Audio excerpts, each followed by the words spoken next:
Best deals in all of Stormwind, my friend. Won't find any better. Now, what can I help you with?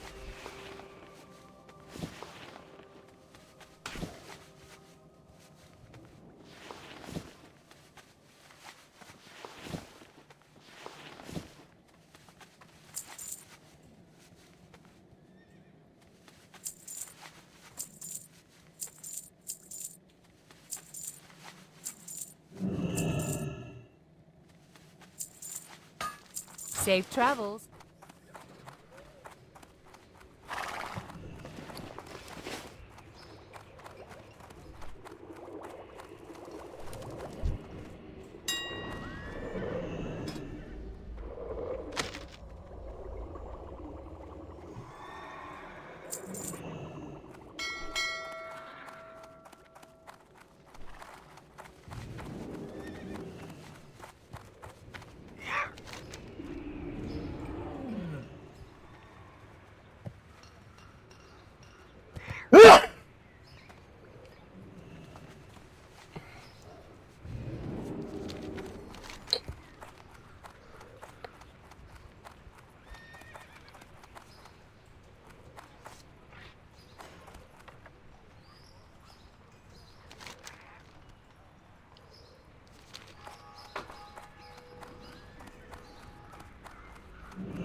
I've discovered that getting pummeled by a blunt weapon can be quite painful.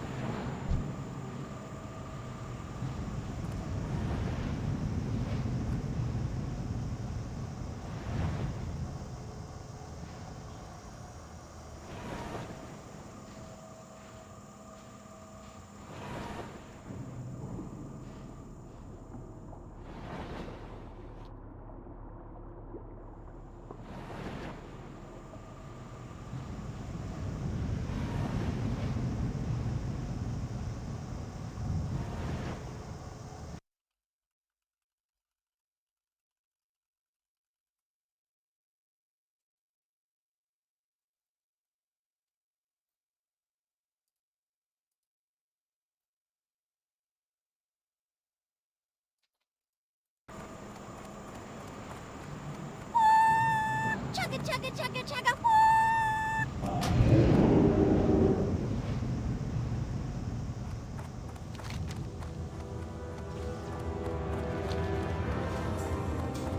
That's still recharging.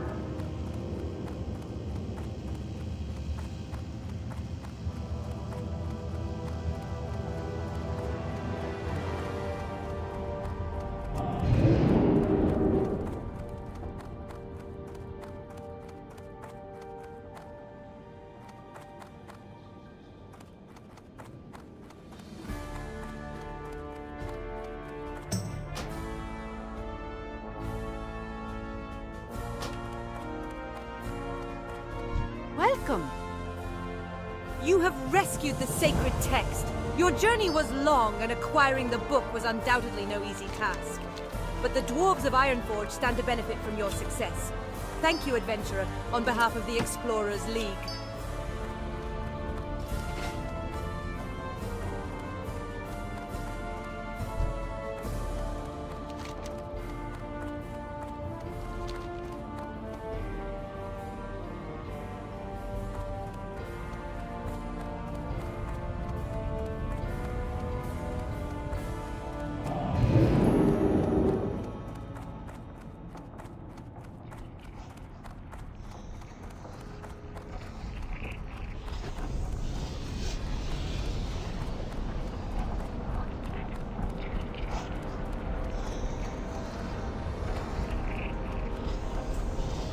The Wildhammer dwarves might have fast steeds, but can those airy-peaked griffins stand the heat of the Great Forge?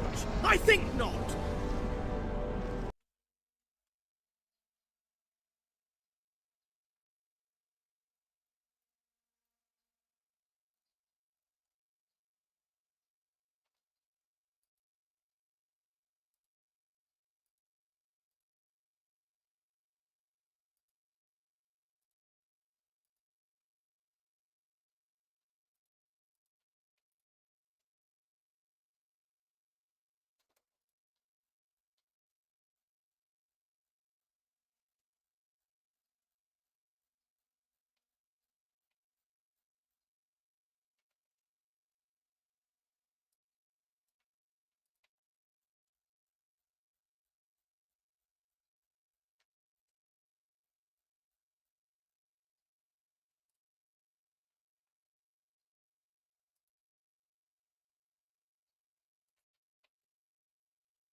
Chugga, chugga, chugga, chugga. Woo!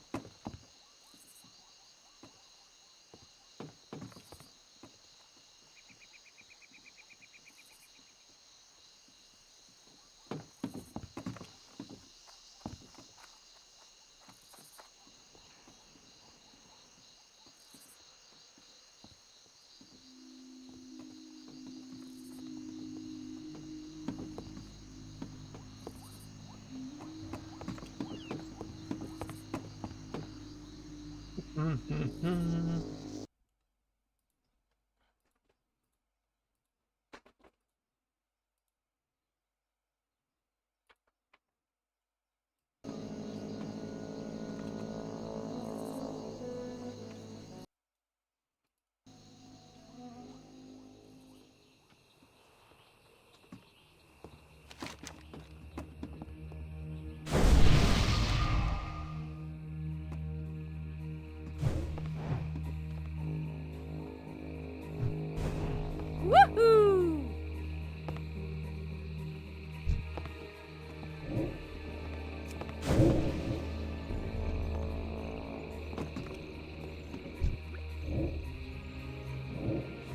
Much appreciated.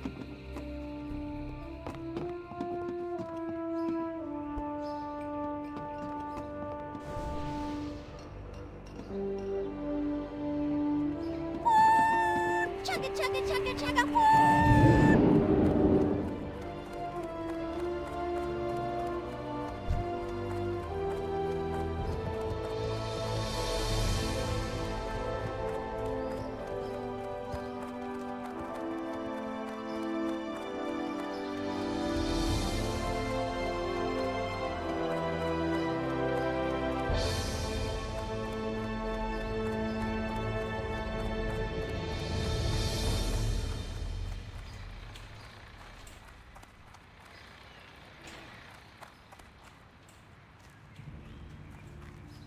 Where would you like to fly to?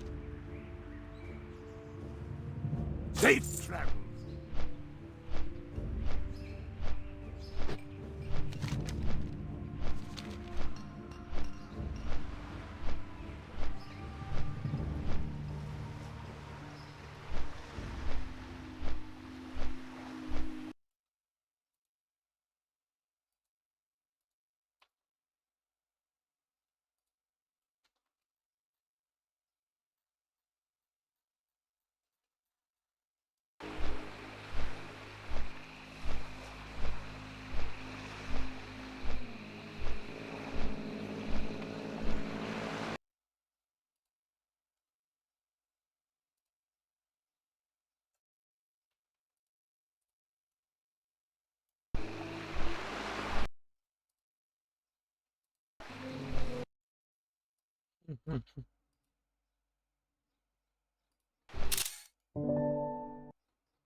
Oh, no, uneasy to go to.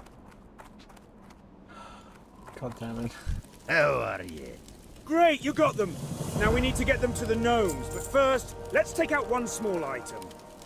Now that I have what I need, give these parts to Fizzle Brassbolts. He's been waiting a long time for them. I'm sure he won't miss the little piece I removed from his order, and I wouldn't bother mentioning it to him. It was small and worthless. Trust me. Watch your back. Good day to you. There they are! My hydro ratchets and repeater bolts! These will do just fine! Thank you!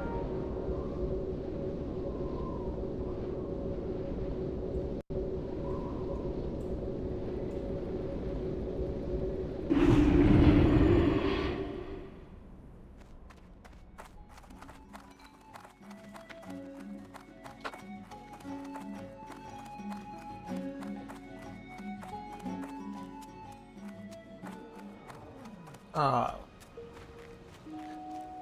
Oh no. Oh well.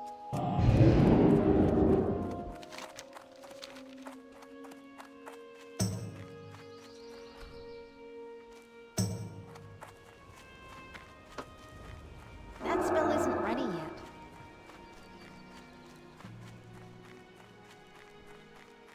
Where would you like to fly to? Light bless you. Oh well. Time to chill while this gets sorted.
Sorry.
Welcome to Booty Bay, partner.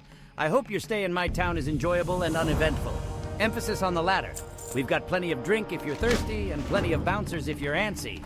Now then, what can this humble servant of the Steamweedle cartel do for you? Better still, what can you do for me, eh? Now, let me just get a copy of these blueprints for my own notes, and you can bring these straight to Potzik. Wouldn't want him to think that one of his sponsors was abandoning him. You should be all set to go. Give Podzik my regards and tell him that if he ever needs anything, not to hesitate to ask. I'll be waiting for the news that he breaks the track record soon.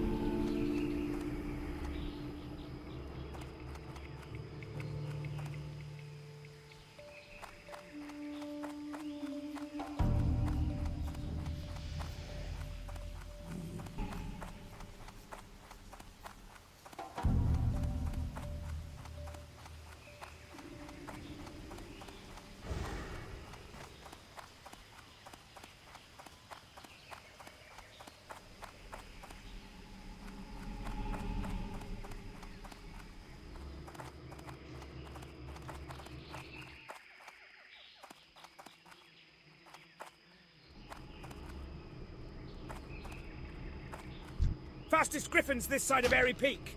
Want to take a ride?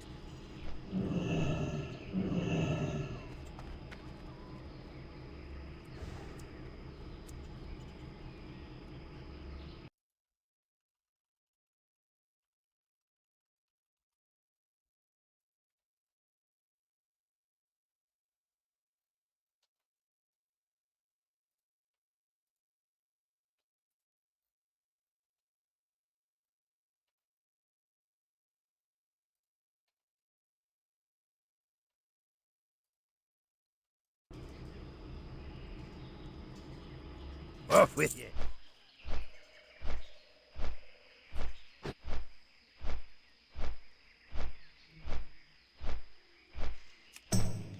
They can't join our group.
Need help?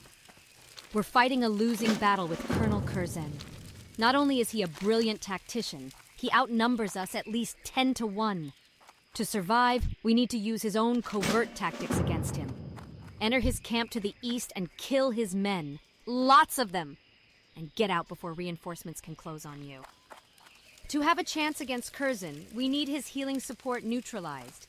He has gathered around him a large number of medicine men who heal his forces with jungle remedies, and poison our fighters with venom fern extracts. We need those remedies to cure our own people, and we need a sample of those extracts to study so we can make our own remedies. Search the Curzon compound for both. His medicine men will have the remedies, and the extracts are probably stowed in some of the camp's supply boxes. I do most of the cooking at the camp, and it used to be a lot of work until I bought a mechanical cooking pot from a goblin merchant in Booty Bay. The pot is a wonder. It saved me countless hours until it broke. Can you take the pot back to the goblin for me so he can fix it? His name is Krazek.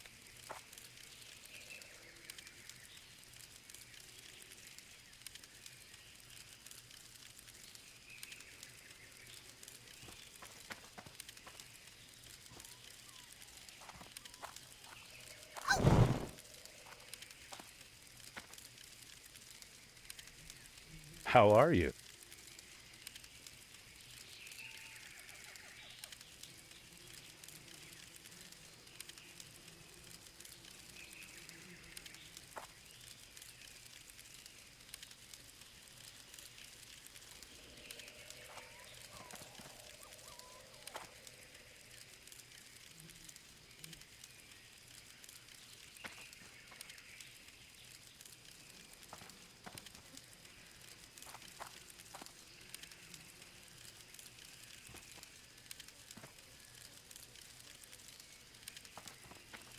Hey there.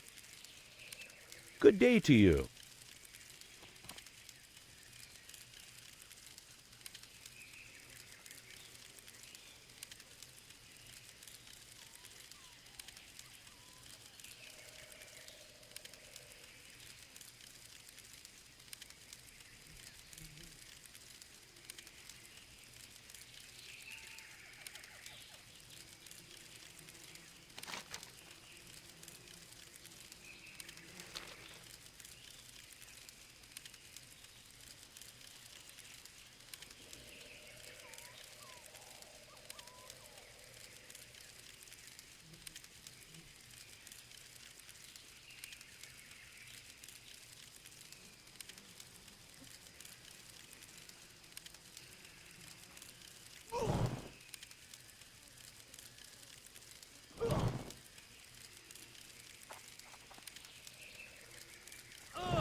This is a dangerous place, adventurer. Be careful around here.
I need to get closer.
That's still recharged.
Hey dude, what's up?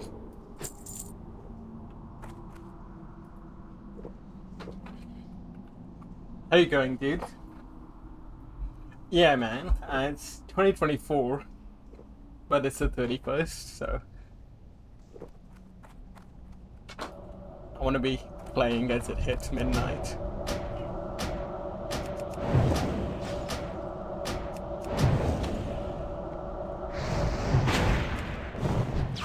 I need to target something first.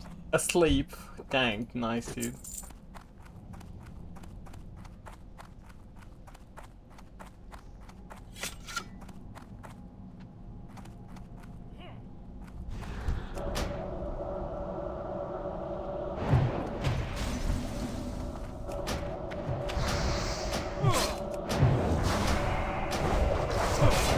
Really? In this stormwind?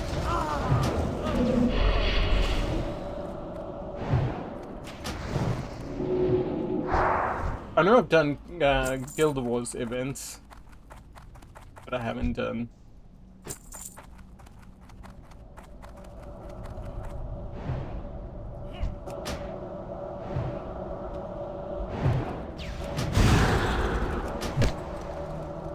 Booty Bay, nice, dude. That spell isn't ready yet. That's still recharging.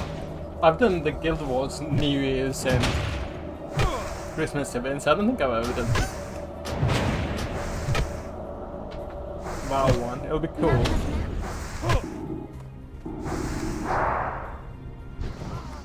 I'll check it out, dude. I presume it'll be American time, though.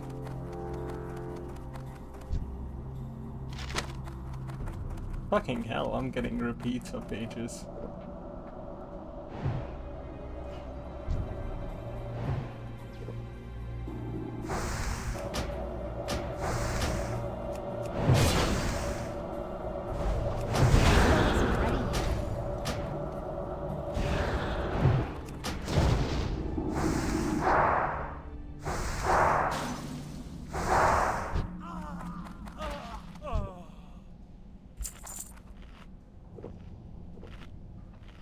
Repeats of pages, sorry. These Stranglethorn book quest. I'm gonna send it all to Teotot. And then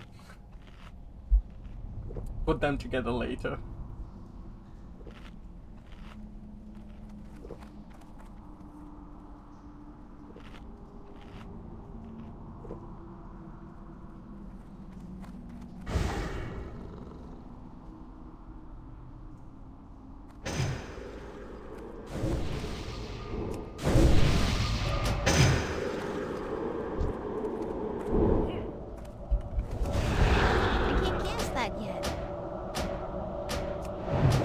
Did you end up buying any games, dude?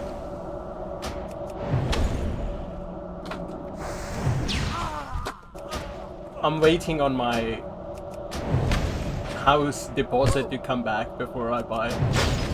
Hopefully it comes back before the holidays.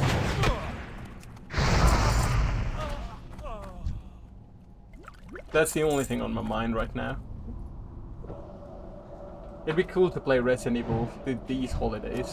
That's the only thing I've planned for. But it's highly dependent when I get my bond back. Might take a while, so probably not. I need a target.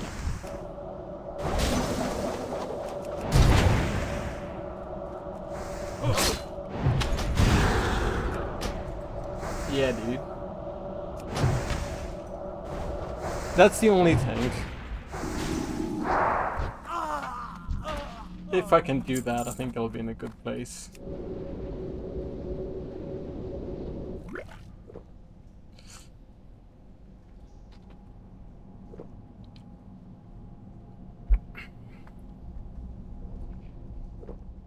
But to be fair, I do have Game Pass that I pay for Call of Duty, so I can probably play a game somewhere there.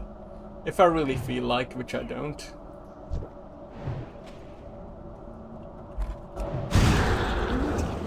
Let's see how close I get to 60 first. I need to target something first.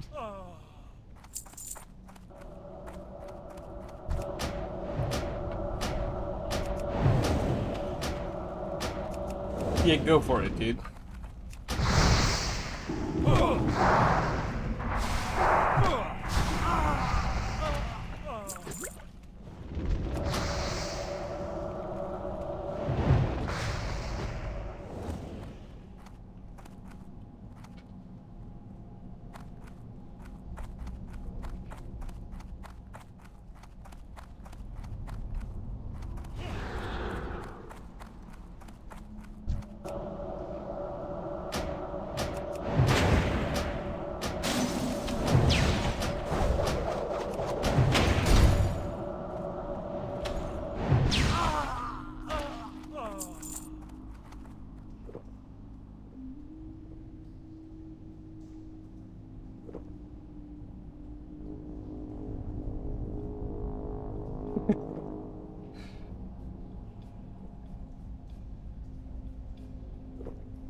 I don't have a target.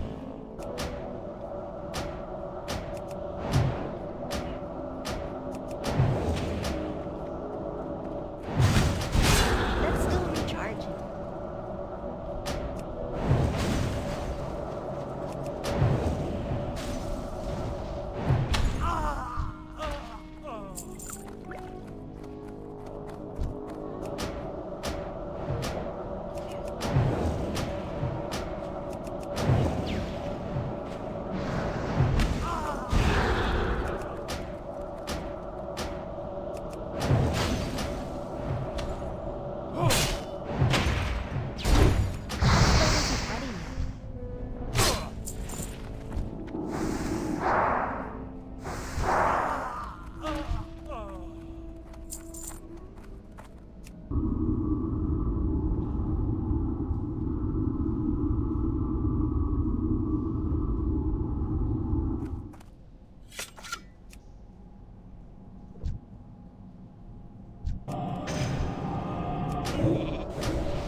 I'm out of range. It's too far away.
Yeah, it was good, lad. I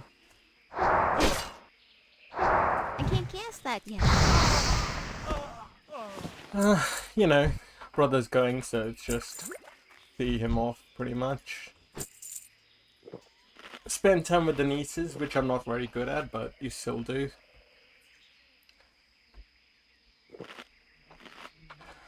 His kids are quite young, like 10 and 5, so they pretty much entertain themselves, especially with fucking iPads these days. But yeah, dude, it was alright.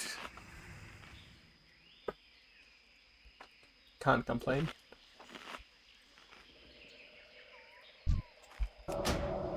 Yeah, dude.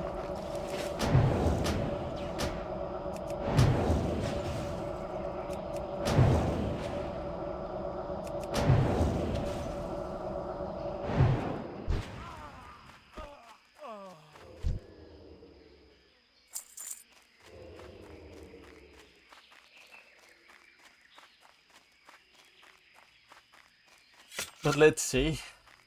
Should have the rest of the holidays to myself, so do some fucking gaming pretty much.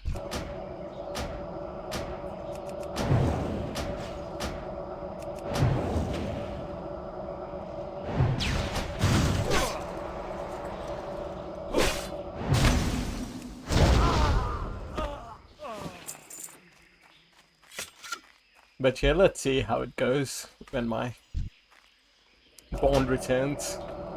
Take a 3-4 day break from WoW to play Resident Evil. And then I'll be Resident Evil out for a few months. That's still recharging. And then I can return to... well, whatever. First goal, get 60. Gotta get 60, dude. For now, it's just 40. For now, it's just 40. I'm being realistic, it's just 40 right now. What dungeon can I run, dude? Is it Alderman or Raise of Fen Downs next? Or both? 37.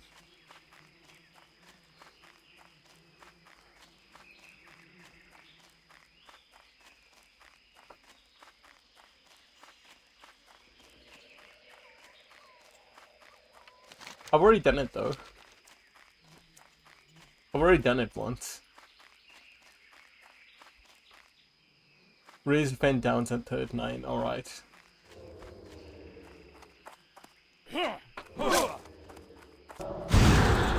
I could do Cat again for that necklace. But let's see. Goal is Raise the Fen Downs first. Well, the necklace is level 39 as well. So I probably won't go back there till level 39.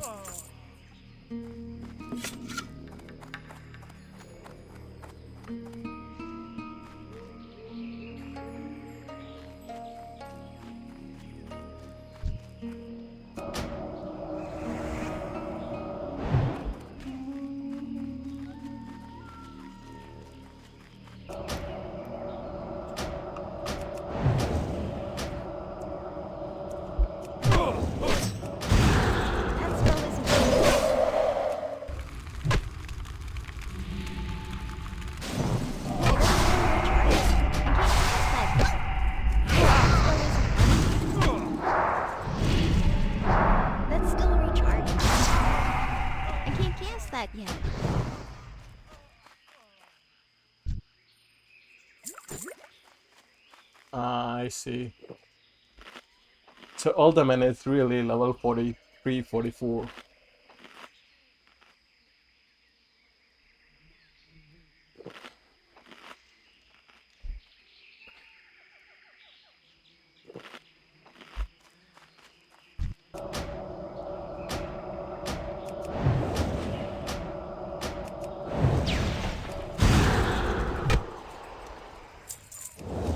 Yeah, I'll probably do Cat once more at 39. Go there and look at Sally Whitemane once again. That's still recharging.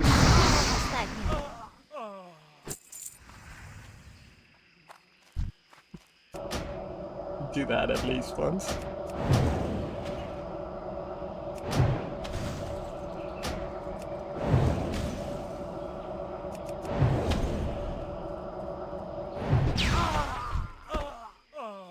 also need to go to Desolus. When I go to Thousand Needles to turn in quest, I'll go to Desolus to get this mage quest done.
I don't know, dude. I'm not going mage to the full extent.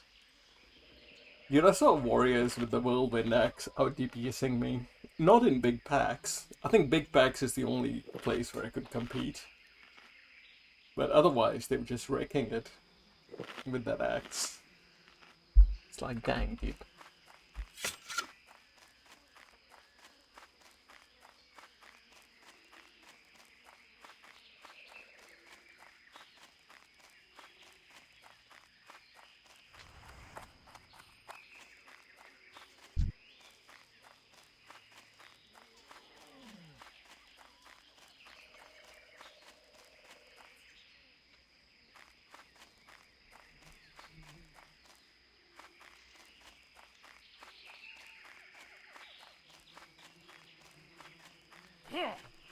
That spell isn't ready yet.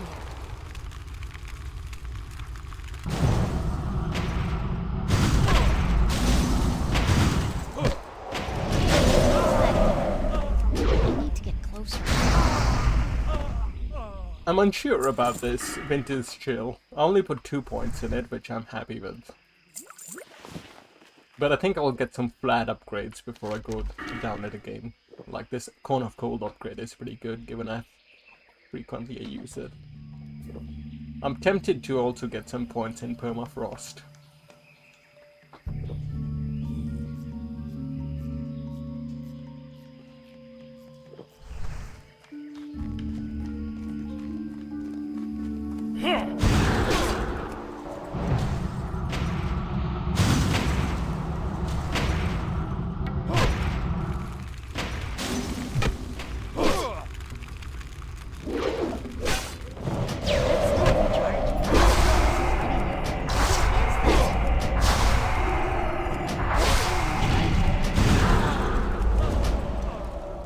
Dang, I couldn't stop.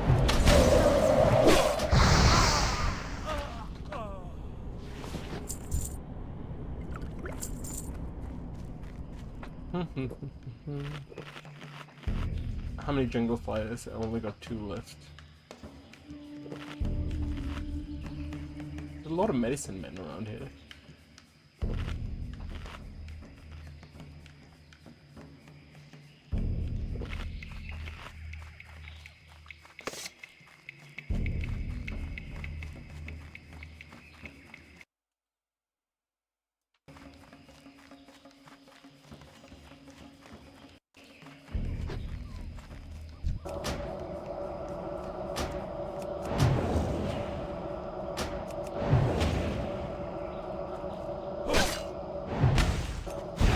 That's still recharging.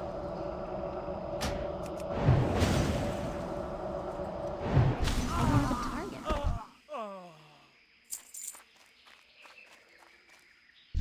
Oh, that's the last one. Nice.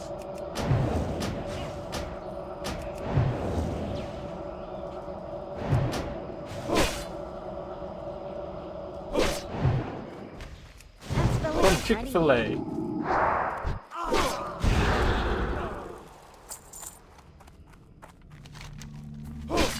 I didn't know they did fried rice. Chinese, yeah. I think I got one of those bowls, dude. You know, rice bowls today, which are like Asian style rice bowls. You get to choose what salads and meats to put on top. Not gonna lie, it was a bit mid. I don't think I recommend it. I can't guess that yet. Because the idea is good, but I'd rather have a dedicated dish than a rice bowl that's trying to do everything, but it's, you know, it's something I would put together at home, you know, that kind of thing.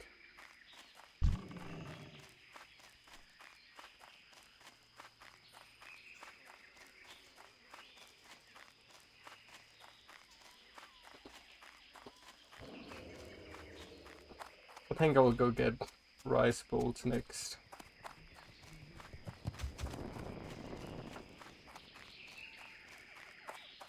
I mean, I'll go get a proper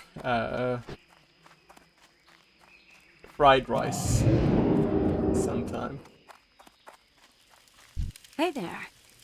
Well done. The loss of those jungle fighters will relieve some of the pressure on our camp. But now that you've had a taste of the forces we're up against, do you still want to throw your lot in with us? Well done, adventurer. These remedies will keep more of us alive and in fighting shape, and the extracts will help us create our own remedies. Now that many of his regular troops are reduced, you must face his highly trained forces. When they're not in the wilderness slaughtering our rebel soldiers, they are found deep in the back of the Curzon compound, in a cave they call the Stockpile. I know many of Curzon's troops personally, and I know they are skilled, loyal, and cruel. This is no easy task I set before you, adventurer. After you defeat them, report to Lieutenant Doran, my commanding officer. He will want your report firsthand. Colonel Curzon was once a great, noble man. I must find what caused his fall into depravity. He may be under the sway of troll magic. To confirm this, I must study some of their legends. There are 4 tablets hidden within the troll ruins of Stranglethorn. I must see what is written on these tablets, transcribe their markings, and bring the transcriptions back to me. The first tablet is in the Balal ruins, the second is in the Vile Reef, and the third and fourth are in the ruins of Zulkunda.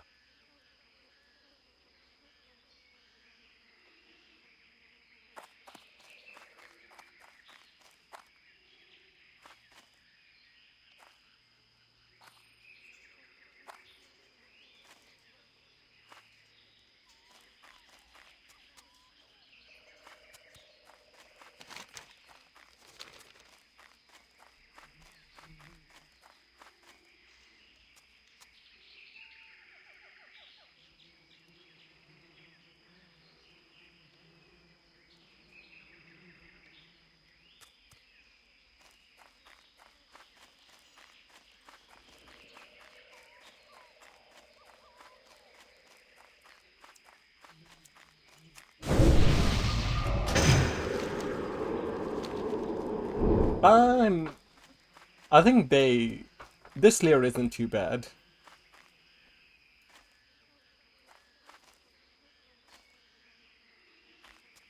But I think people usually say it's like near the arena, and I think when I go to the camp it'll be aggressive. The camp is always where it happens.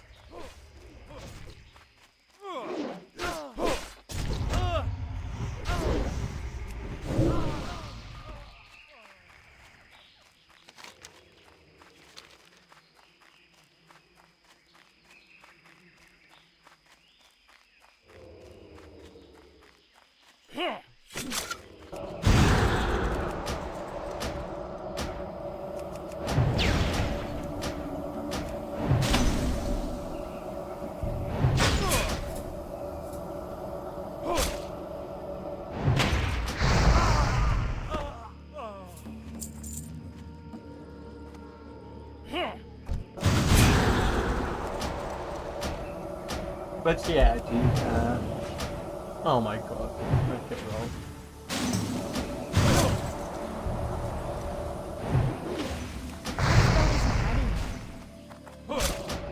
I can't get it.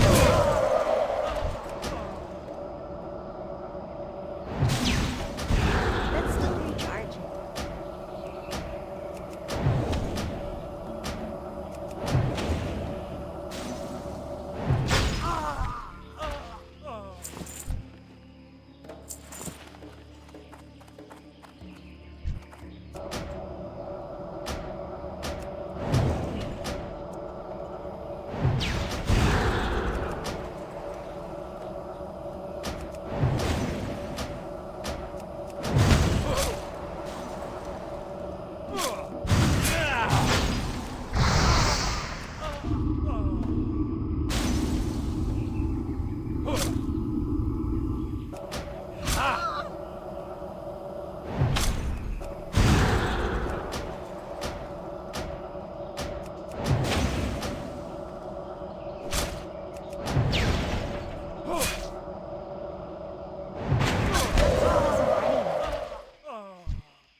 Oh yeah, what was that MMO you linked to me? Do you play it?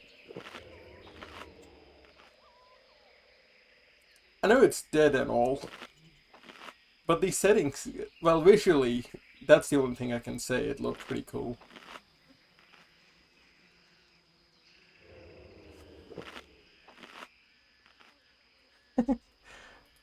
I tried watching it, but her voice was a bit monotone.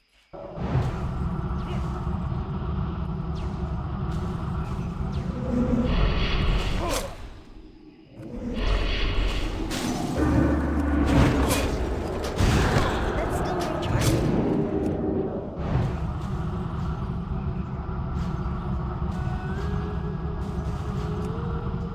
Nah, you gotta do better voice, dude. I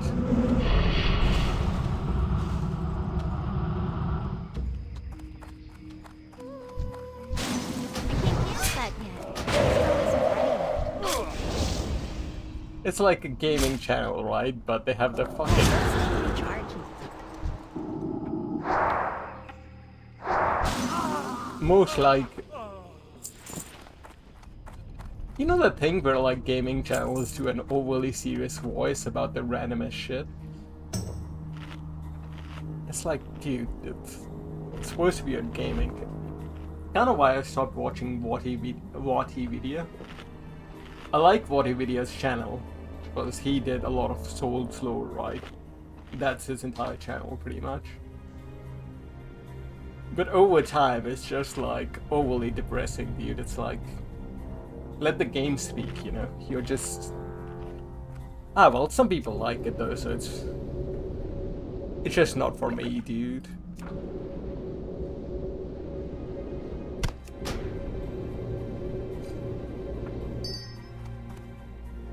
Like, Mortimer's voice is okay, but I would honestly, Mandalore gaming is easier to listen to.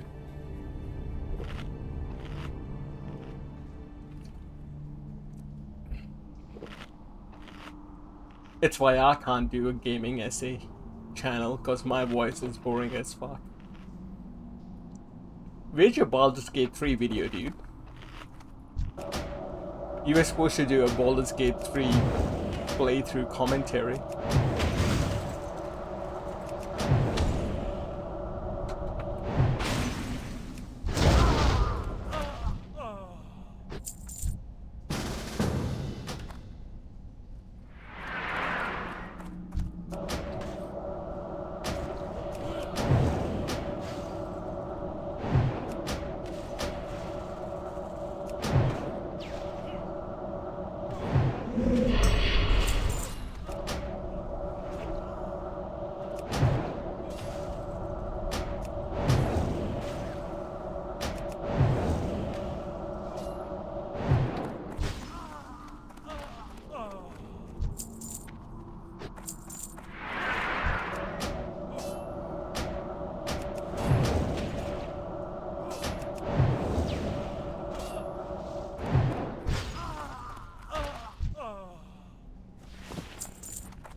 Well, anyways, I can't speak today, dude. It's been... What was I saying? Visually, at least, that game looked pretty sick. But, you know, visually it only goes so far, dude. Starfield can look pretty fucking good in places, but... it's still Starfield, you know? What's your opinion on Fallout 4, dude, now that you're revisiting it fresh? Chinese meal, hell yeah, dude. Stir fries. Asian stir fries, I always fucking like, dude.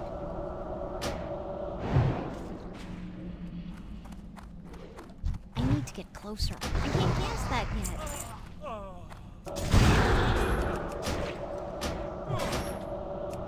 What's your opinion on Fallout 4 now? You're revisiting it. So you're playing Far Harbor, right? Is it the Promised Land or is it still just Fallout 4? I need to target something first. Do you have a mod pack?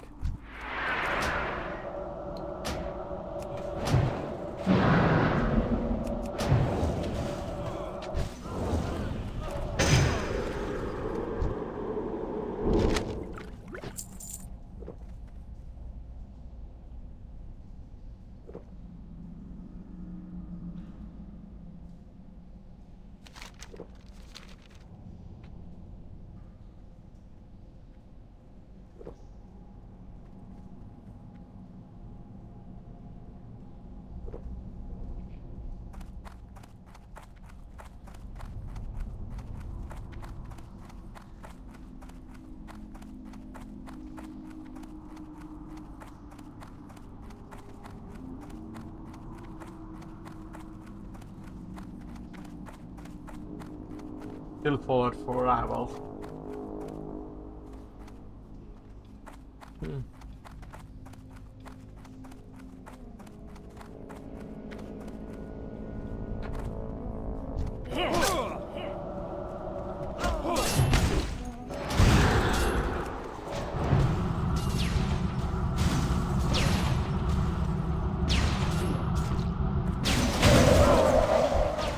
That's still recharging.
But, yeah.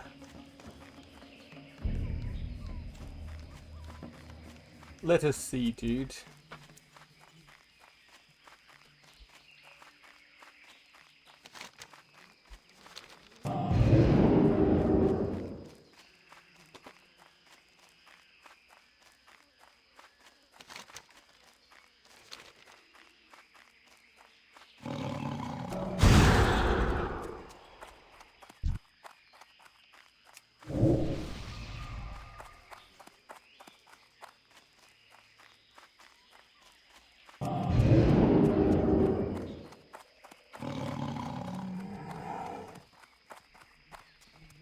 That's still recharging.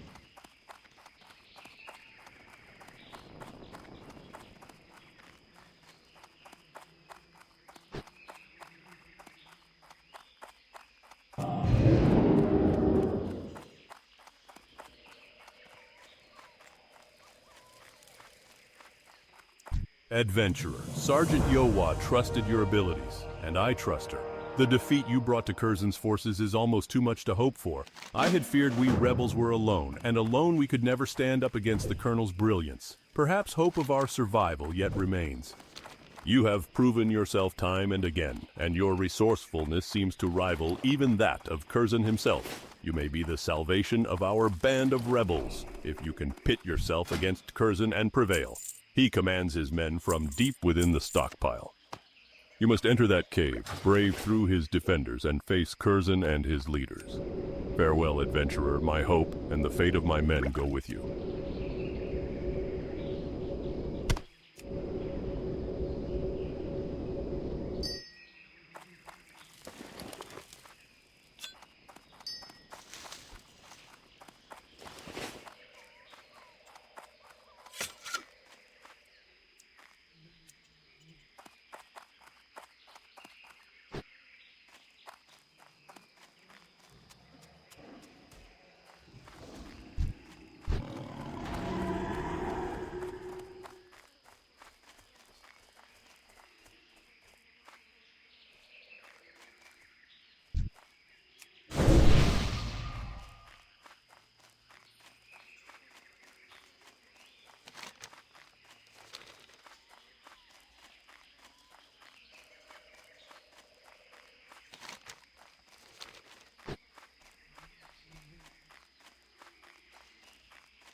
That spell isn't ready.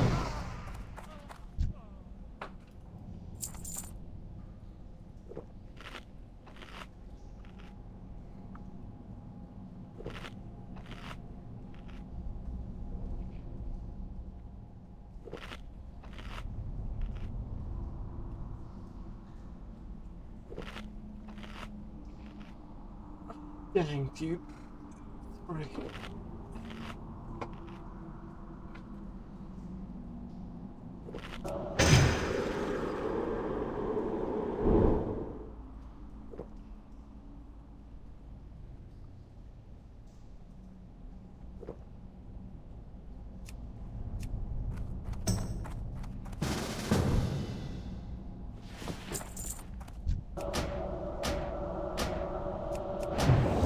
Did you get your epic mount?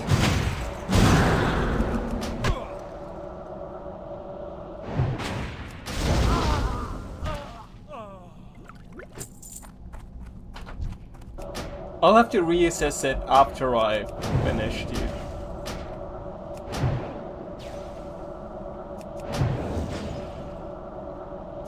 Like I'm working back through the games, right? To be fair, when I played it, I played the vanilla, the non-DLC one, and the non-DLC one mod Soul Break.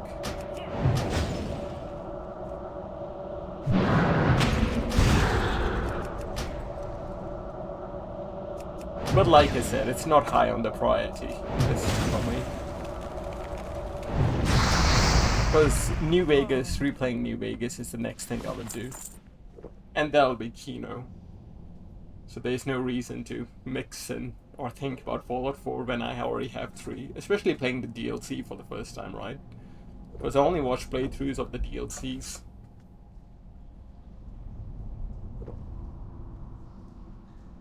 I will heavily mod it though.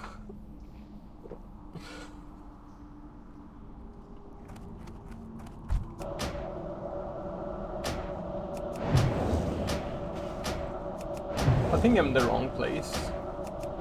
I need to go the other way.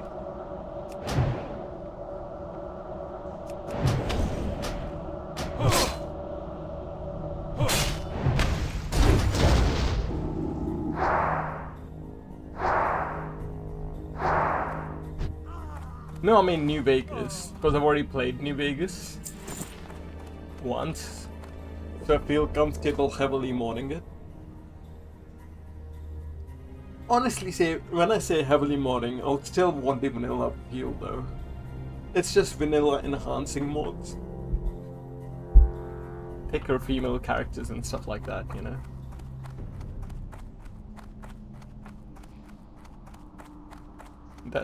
That's all. But I will get a few gun mods, you know, gameplay mods, I suppose.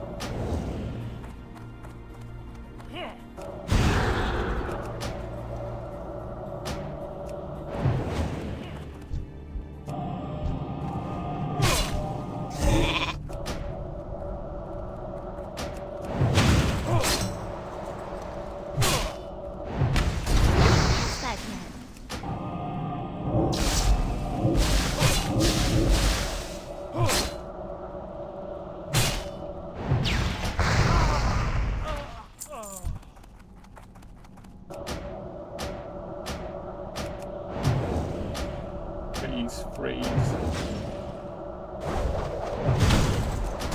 Hell yeah.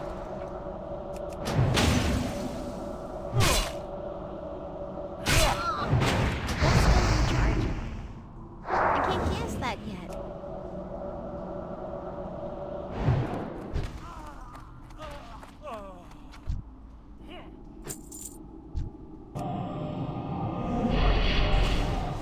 It's still recharging.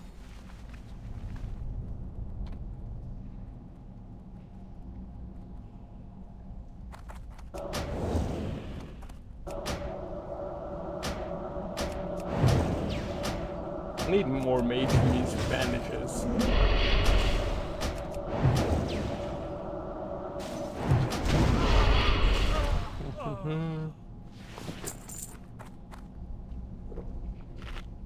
But let's see, dude. I kind of want. I want to do so many things, dude. Yeah, never mind. I don't feel the need to play Stalker 2, even though I have the Game Pass thing, because I might as well wait for, you know, a few mods to come out. Fix a lot of stuff. Still isn't ready yet. Dang, dude, nice.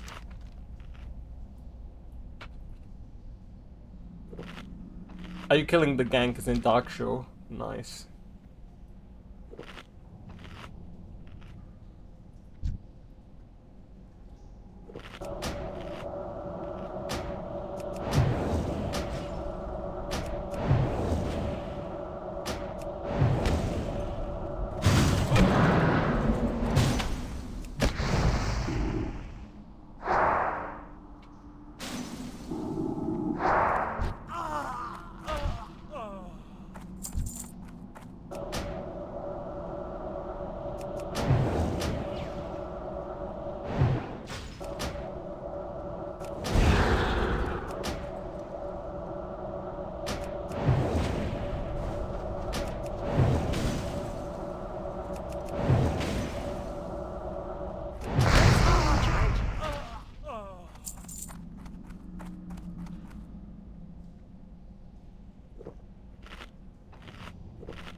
Yeah, sure, dude. I gotcha.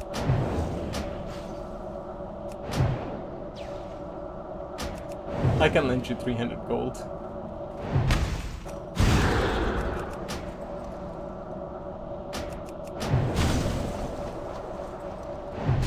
As soon as I have it, dude, you can have it. You just need to wait.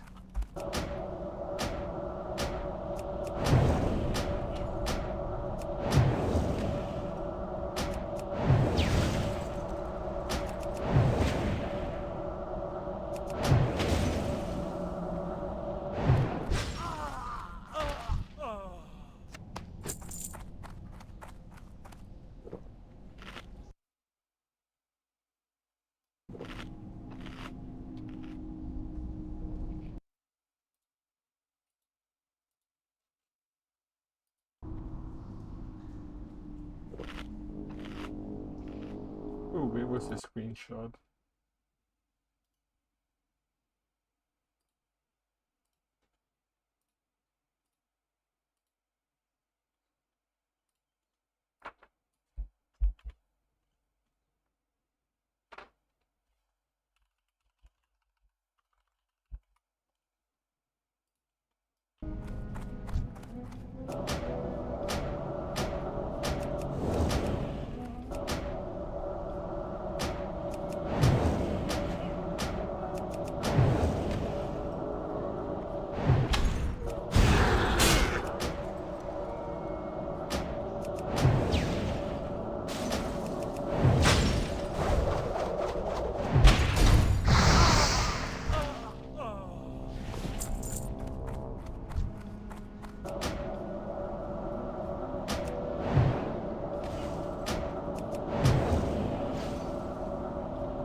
What's in Mara, dude? Can't guess that yet. What do you get in Maradon?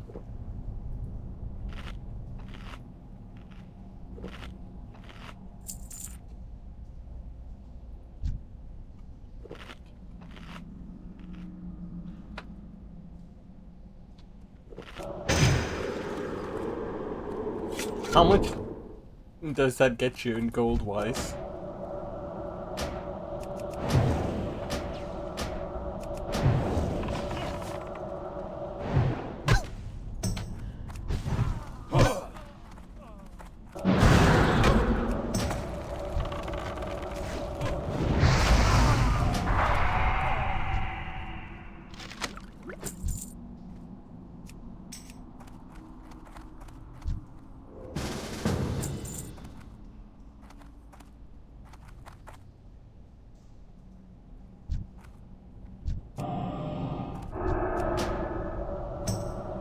100 gold in 2 hours. Dang, dude, you're only 6 hours away from Epic Mount.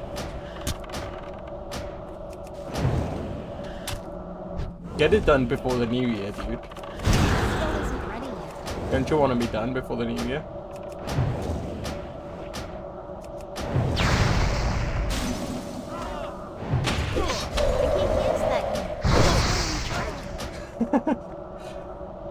Okay, look at it this way.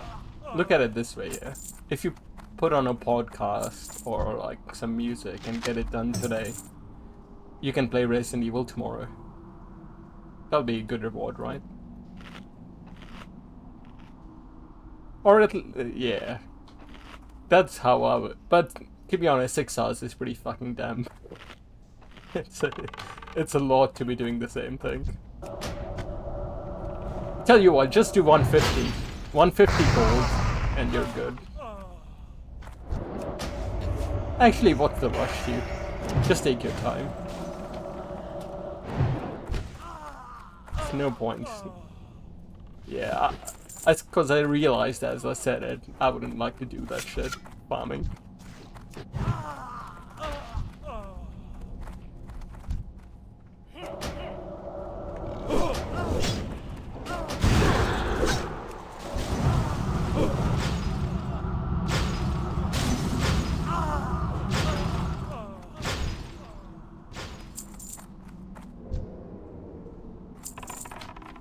Og. Nice.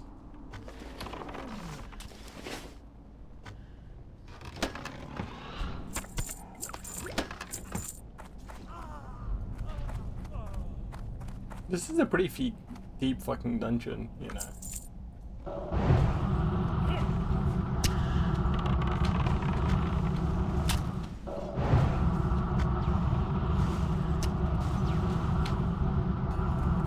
I think after I do this quest, I'll go back to Darkshire to send these pages away to Theo.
I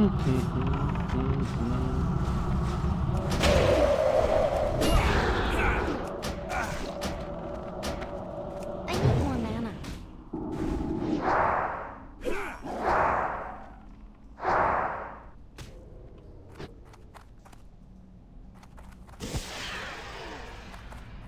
I need to target something first. Oh, nice, dude.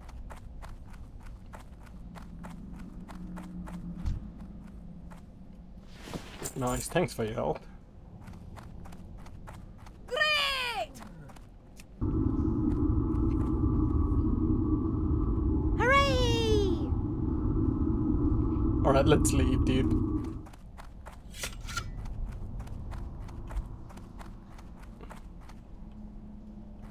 Level 40 elite, yeah.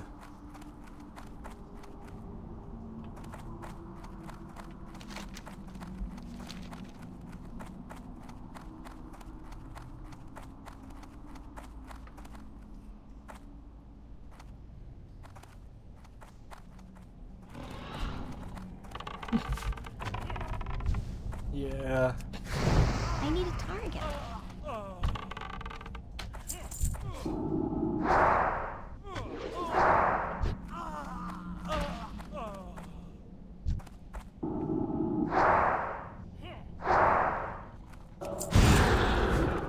Missing camp quest. Nah.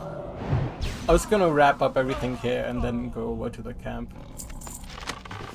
Because I want to go back to Darkshire so I can send all these pages away. Because it's taking up inventory space.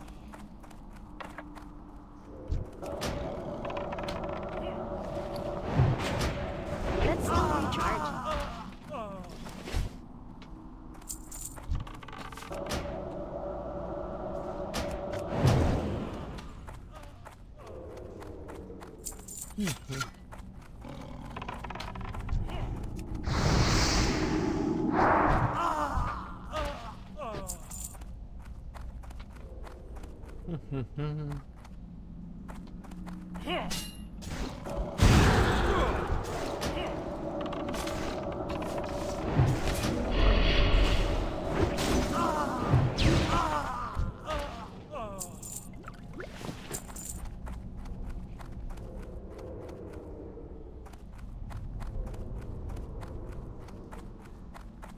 Oh yes, sweet. Go for it, dude. I think I'm out anyways.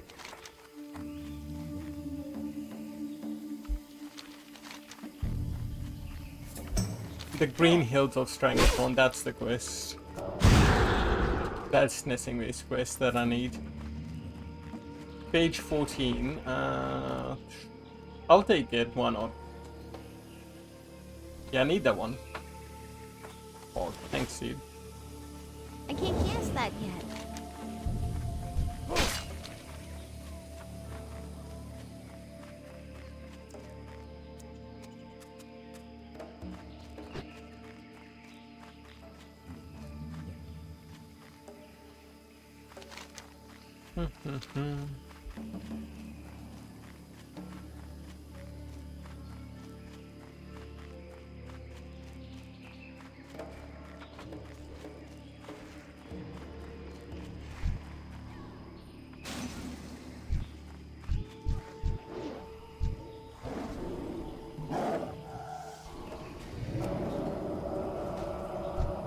It's too far away. That spell isn't ready yet. I can't cast that yet.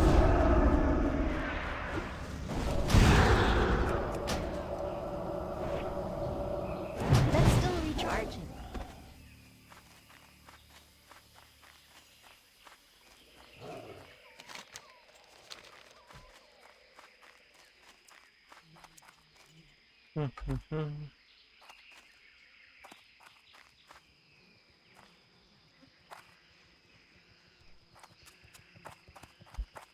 More like he got 2v1'd. He ran away, dude.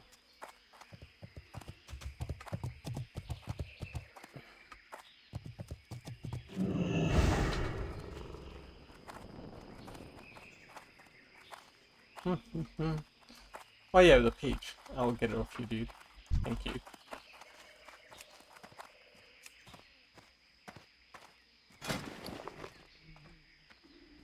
Oh, thanks, dude.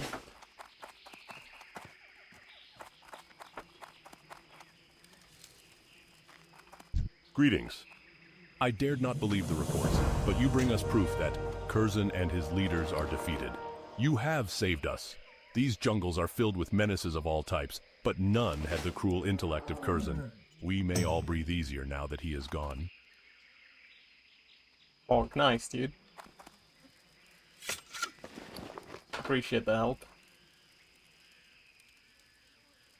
Alright. Now I think I'll go back to Darkshire. Kinda wish there was a mailbox here, but ah well.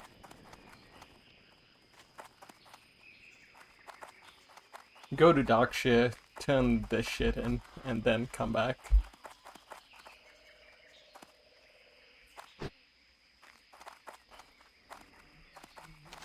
Yeah, I did. Since I'm doing quests up north, it's just closer.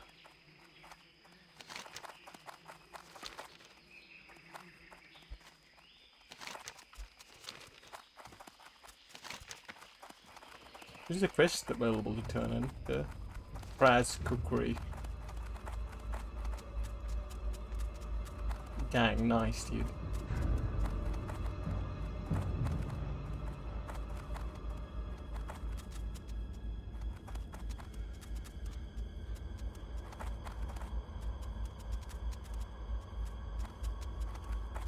Well, look at it this way, right? We're going to Ness's camp next. And that camp is where they all are.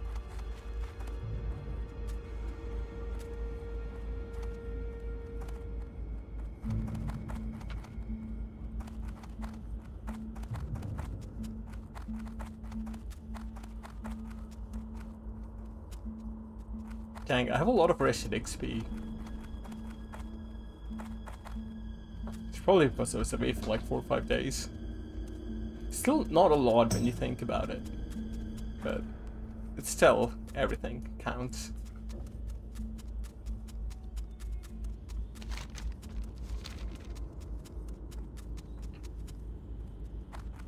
I got Stitch's femur the other day, but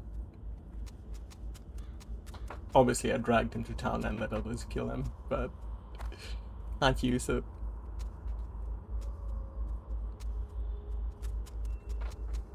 I think I ended up just selling it.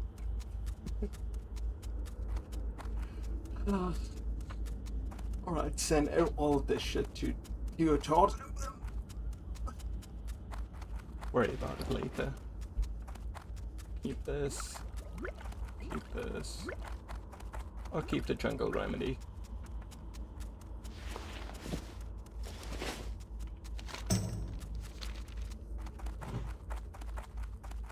Dang, man, would it be nice if I had my mount?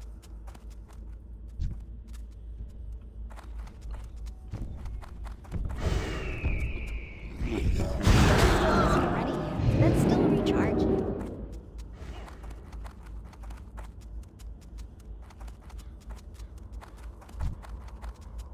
Dang, your cat can 1v1 him?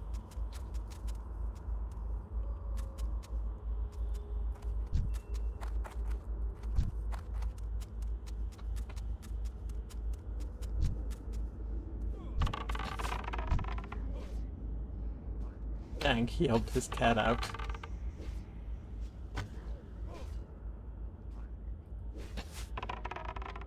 But there's a level 41 warrior as well, I suppose. I need to target something first.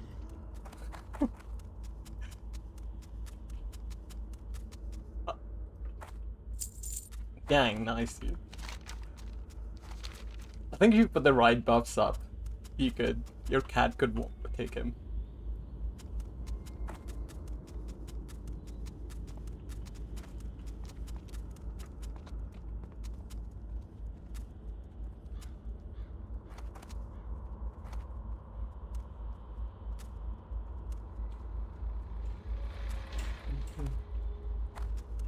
Let me repair. Don't come out of the shadows like that. Next time, give a girl some warning. What the fuck? What can I do for you? Have a good one. What's Blasted Lands? Where is it?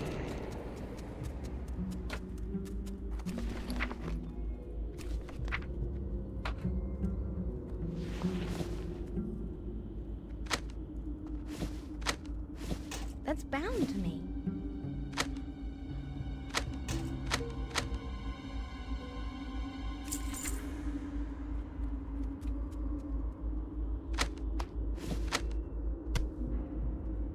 I can't trade that. That's bound to me.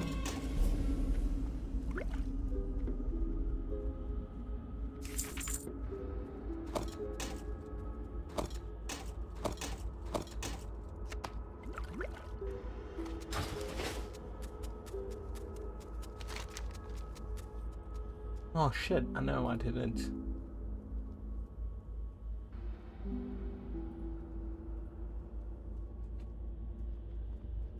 Oh, it's just out of Red Ridge. No, I never did. There's the Dark Portal? Fuck. Oh, nice, dude. I'll get it sometime.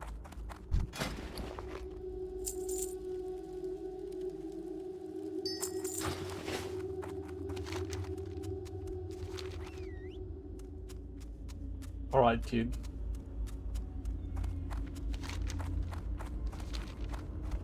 Thanks for the help, man.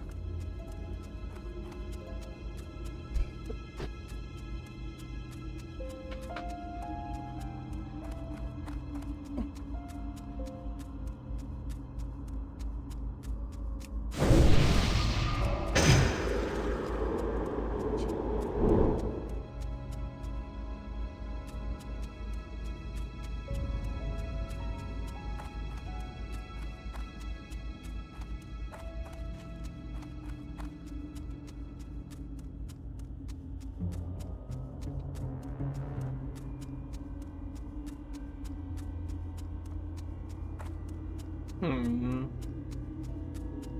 Ooh, Briathon, I need that.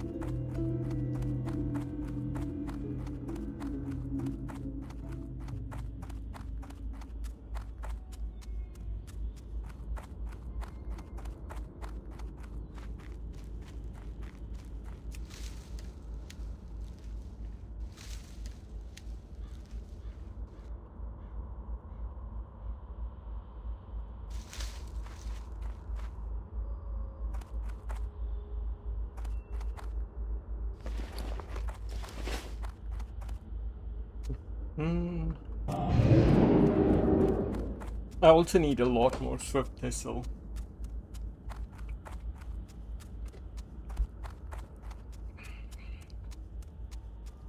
I need that Swift Thistle bag. Swiftness potion. Income. Till I get a better potion unlocked. Where is my alchemy at? 135. I can get it from 15, not far.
Nice.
What can I help you with?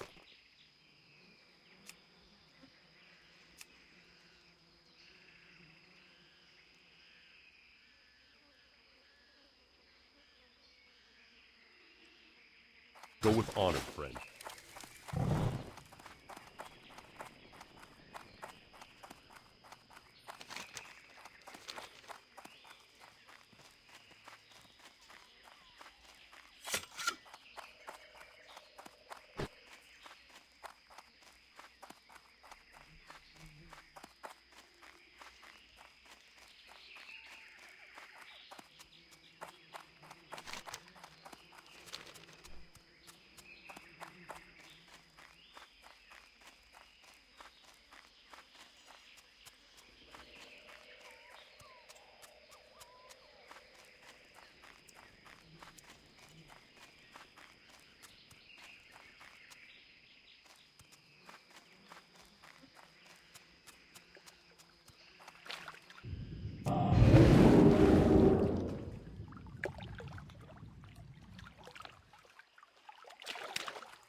Master Nesingwary has a big hunt ahead of him.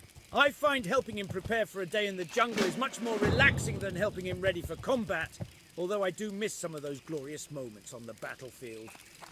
Master Nesingwary will be so upset if he finds out. He trusted me to proofread the manuscript of his novel, The Green Hills of Stranglethorn. Everything was going well, but a large gust of wind blew through the camp and scattered the pages everywhere.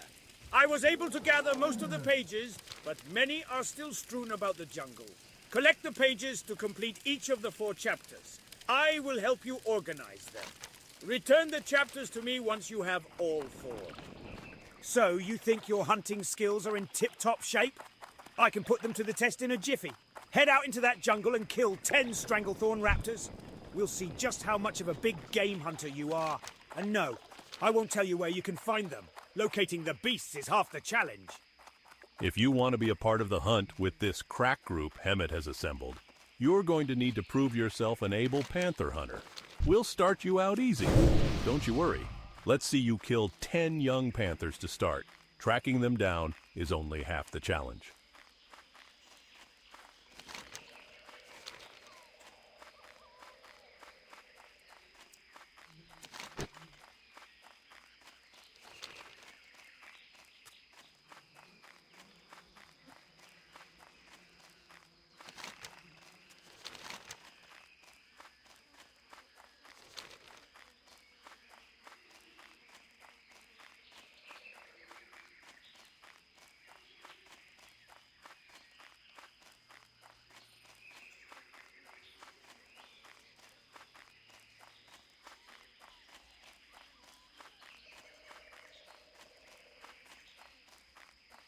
Fuck, it's windy outside, dude.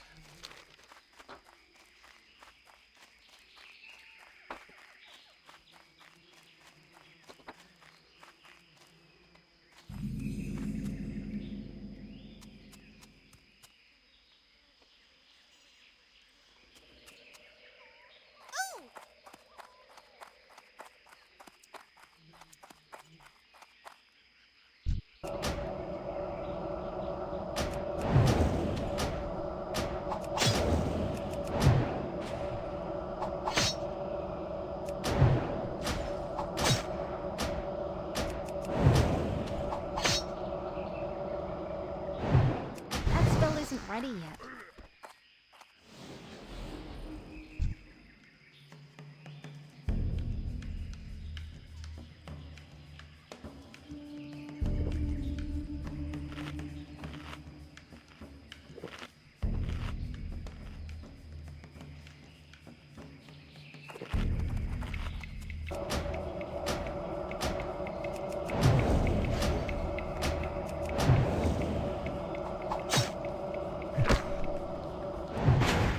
I can't use that yet.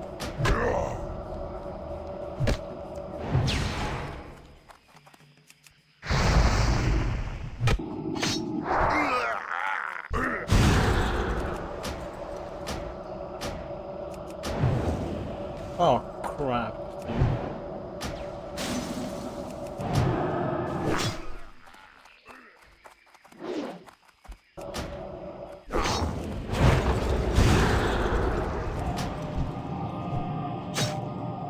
It's not ready yet.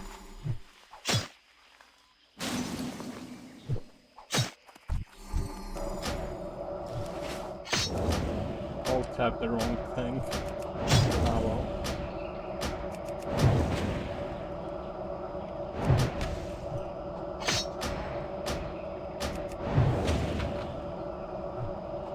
I don't have a target.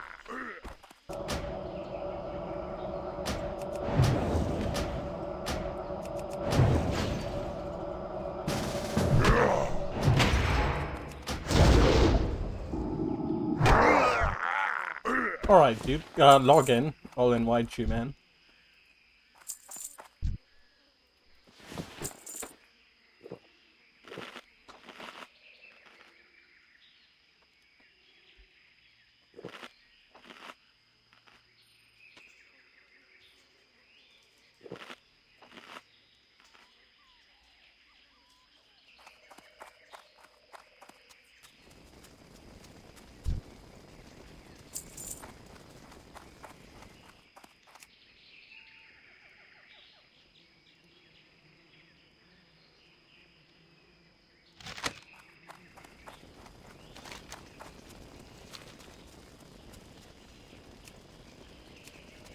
Is that a new alt?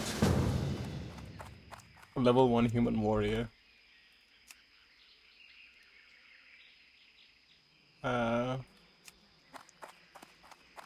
I see. Fair enough.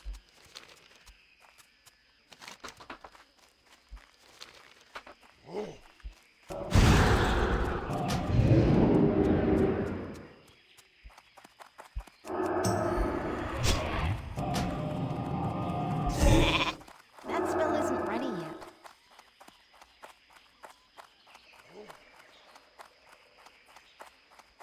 Let's still recharge. I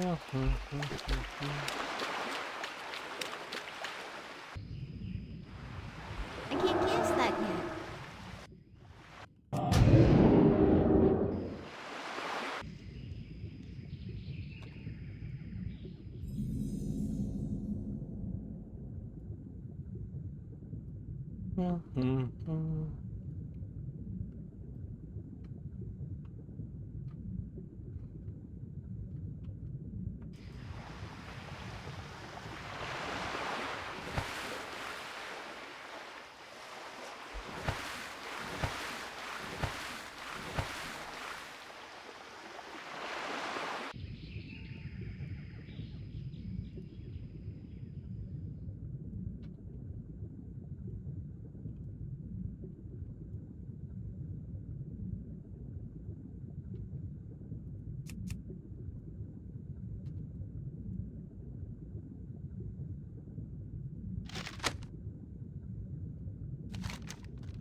Hang on, let me shut the curtain window.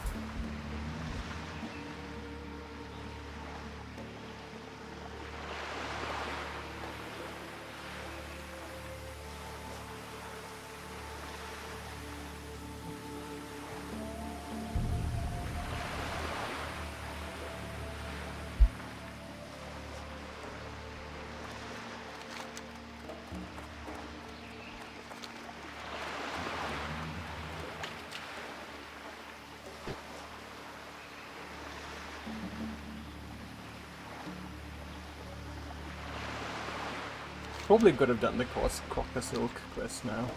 Ah well. Doesn't matter. Already turned it in. Well, I mean, cancelled it.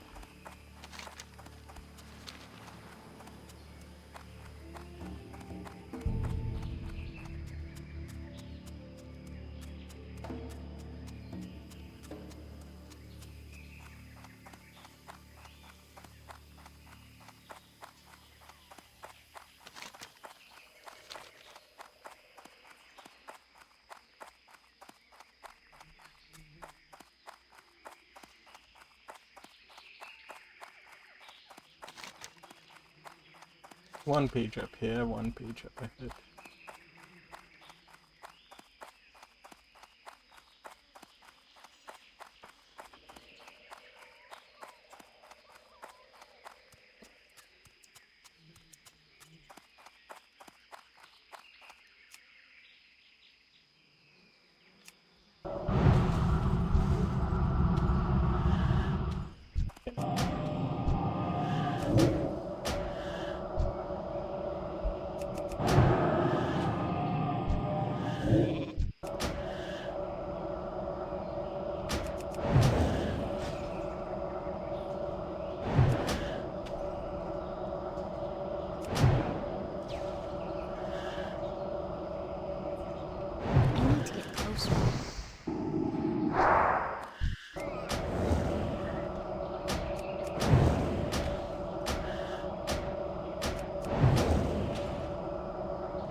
ready yet.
I can't guess that yet.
That spell isn't ready yet. There's gold from there and for my profit.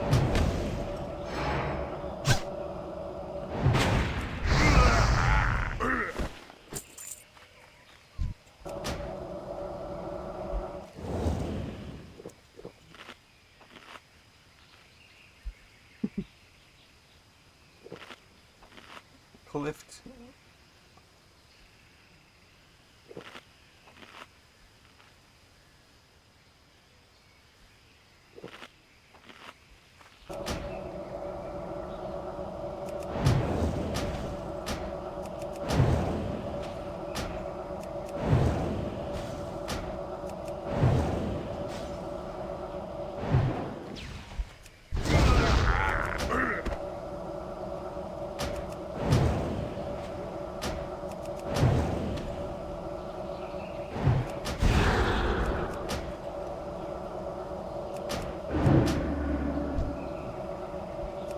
What's that yet? Still in charge.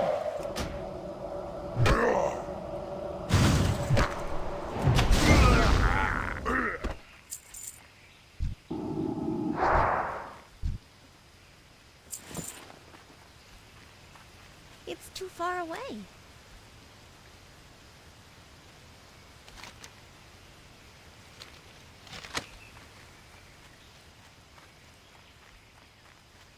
Oh, there's something there. Live food. Okay, I'll pick that.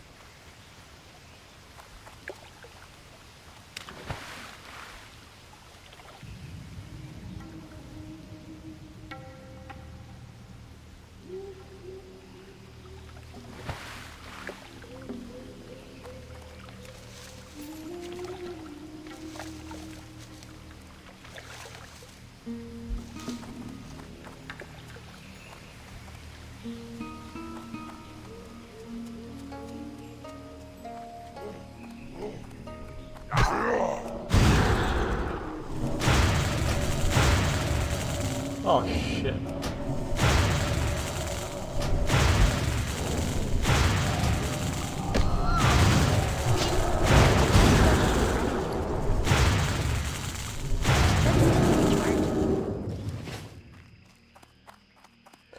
That was fucking bad.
What's that yet?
It's still recharging.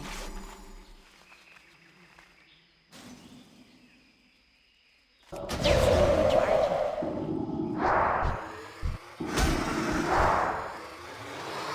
Well, that wasn't good. Ah well, what can you do?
Get one more raptor and then I'm on here.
It's too far away.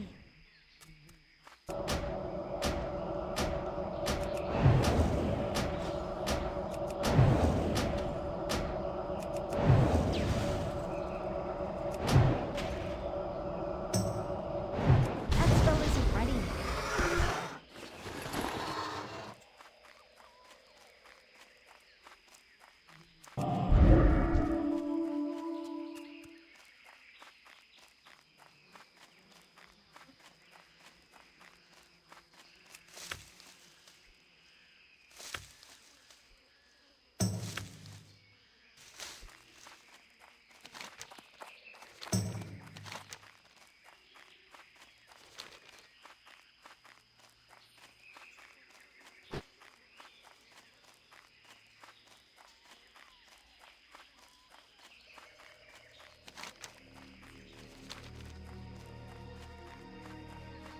I'm out of range.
Nicely done, milady!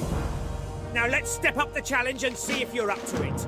Venture into the jungle and bag yourself 10 of those bloody lashtail raptors. Let's see what you've got! If you want to be a part of the hunt with this crack group Hemet has assembled, you're going to need to prove yourself an able panther hunter. We'll start you out easy. Don't you worry. Let's see you kill 10 young panthers to start. Tracking them down is only half the challenge. When I was but a young girl, my father trained me in the art of tiger hunting. You'll find the young felines much easier to track and slay. For this reason, we'll start without using. One can often find young tigers near the expedition camp. Test your tracking skills and see if you can hunt some of the beasts down.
It's too far away.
To target something first.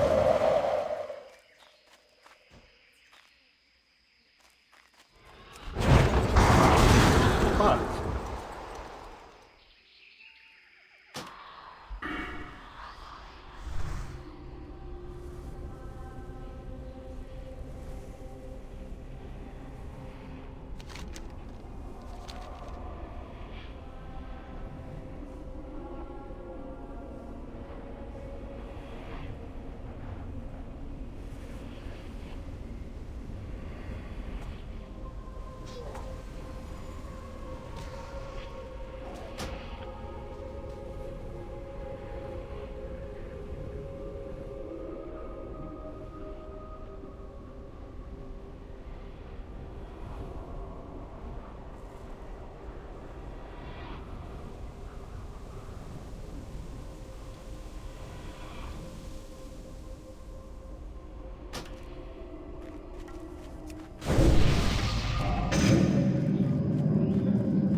I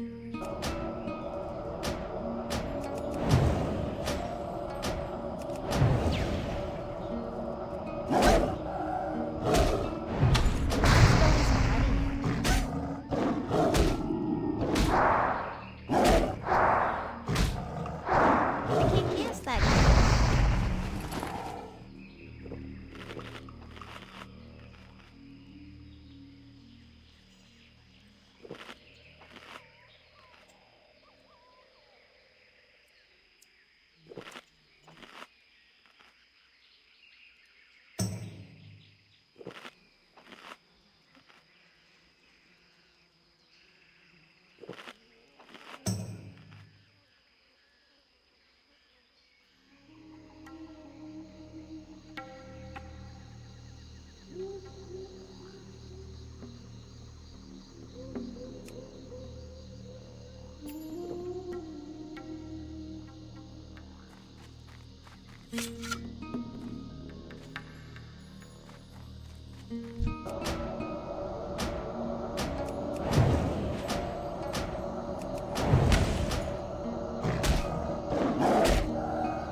That's still recharging.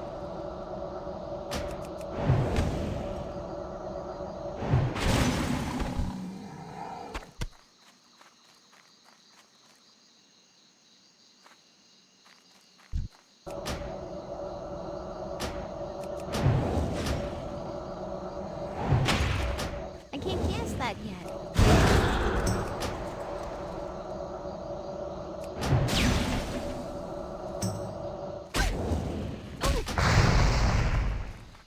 That spell isn't ready yet.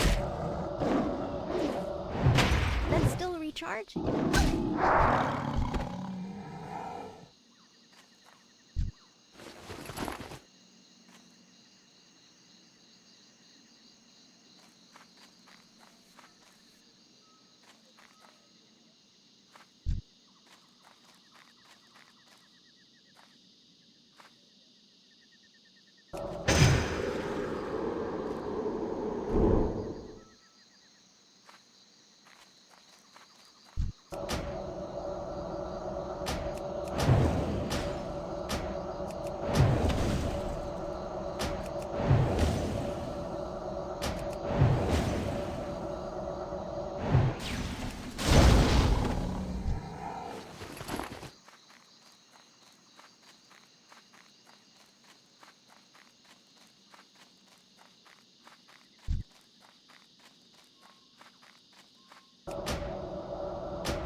Still isn't ready yet.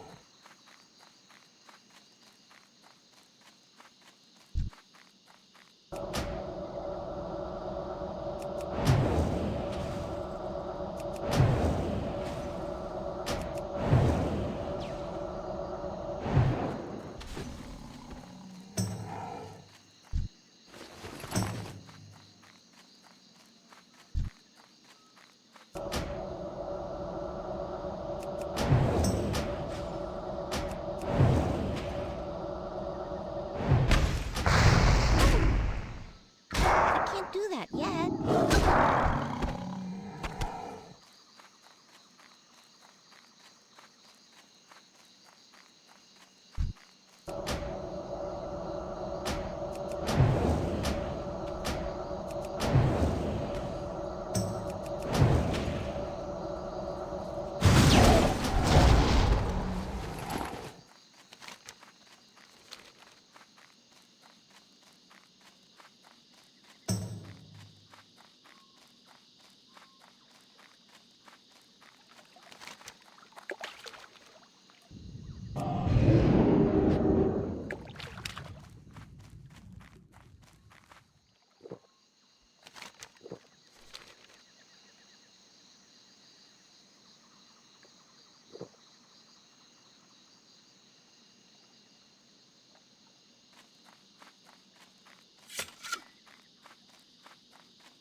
Nicely done, adventurer. You are ready to move on. You are learning, adventurer. Let us test your skills with the mature cats now. Kill 10 Stranglethorn tigers this time out. Off to a good start, adventurer. Now you're ready to turn it up a notch. If you want to prove yourself worthy of socializing with the likes of these big game hunters, you'll need to prove that you can kill 10 panthers. Those big boys are tougher. They're not as easy as the young ones you were killing earlier.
Can't cast that yet.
Oh well, maybe I should put some music on, dude.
recharge.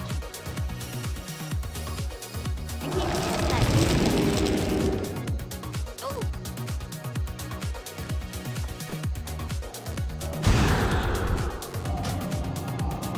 That's what was funny. I can't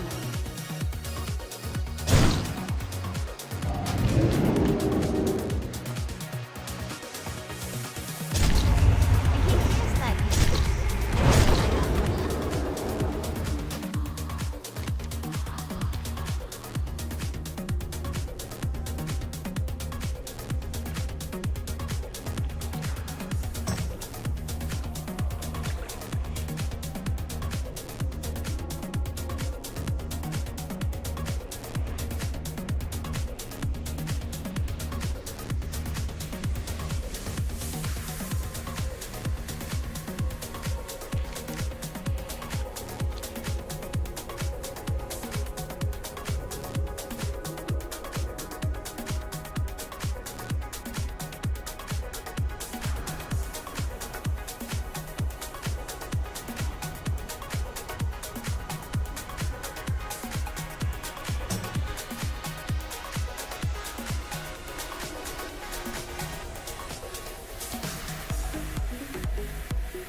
What's up, dude?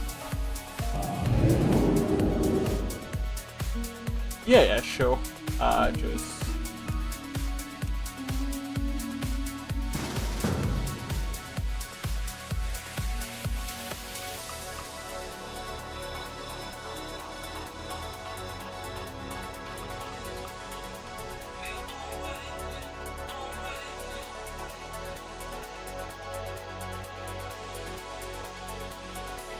Oh yeah, fair enough.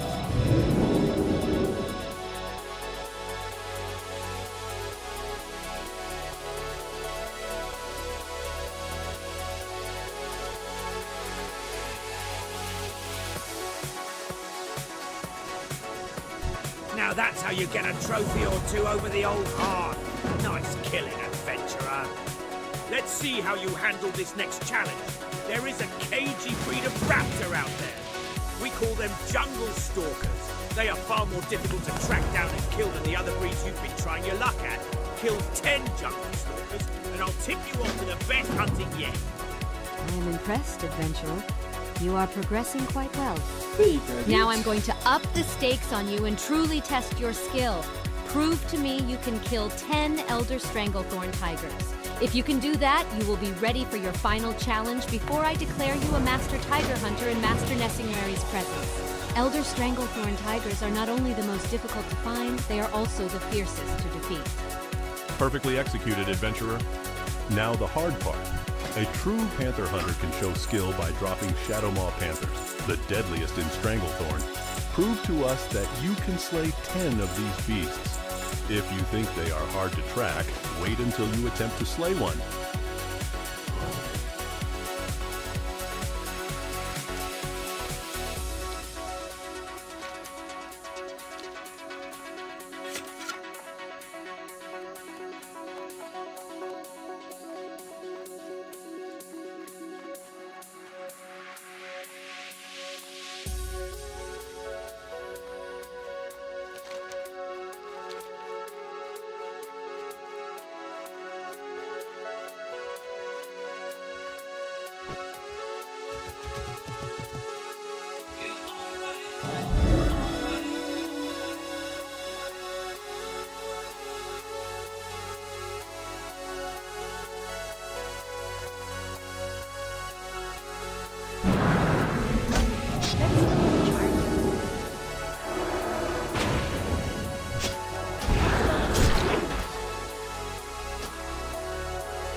Pretty dispel that.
For a mount, I'll see, dude.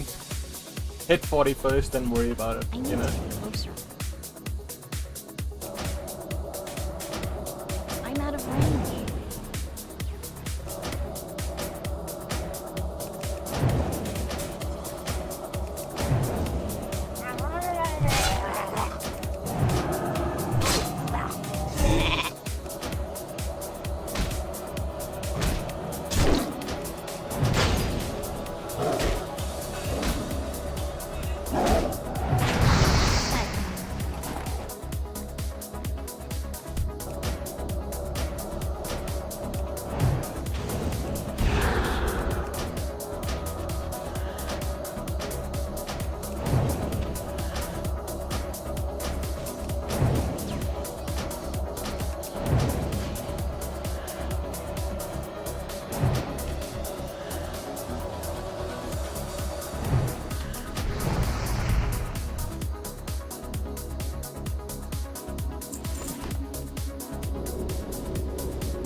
Is image or multi-sampling based? I'll have to Google that, dude. I have no idea. Let's see. Image or multi-sample? Anti-area set. Okay, MSSA works by taking multiple samples and blending them.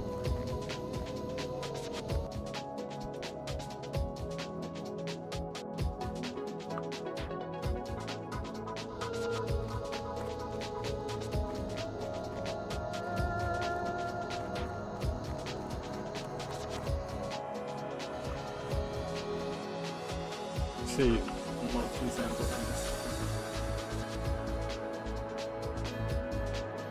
It says MSA better because it technically looks better in motion. CMA, it says it dynamically applies to each frame. So, I don't know. I would just leave it a multi-sample. They say it's better in WoW. Less of a performance hit as well. That's what Google tells me to.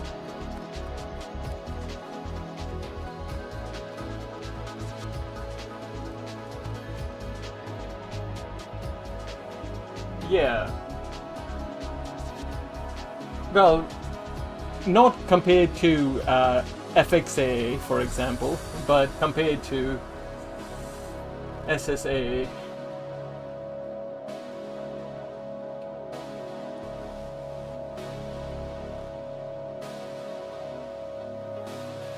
But basically I have no idea, I'm just Googling. I can't guess that yet. That's still recharging.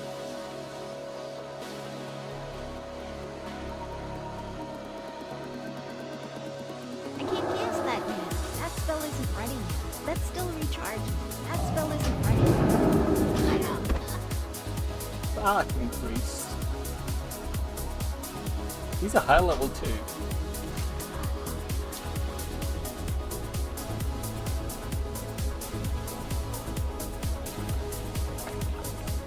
It's alright, dude.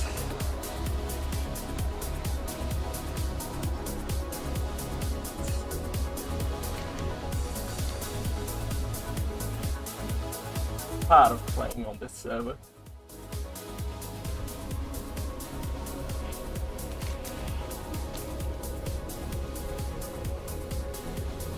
Especially in this zone, I presume.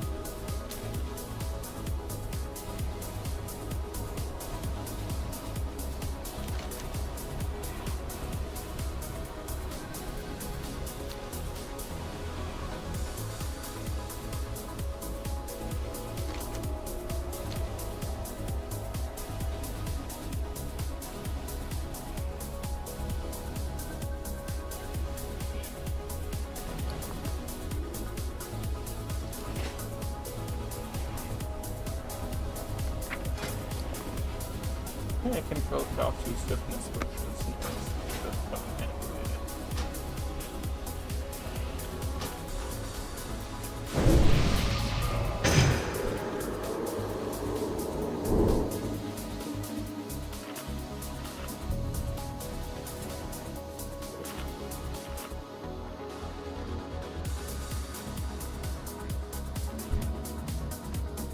It's too far away.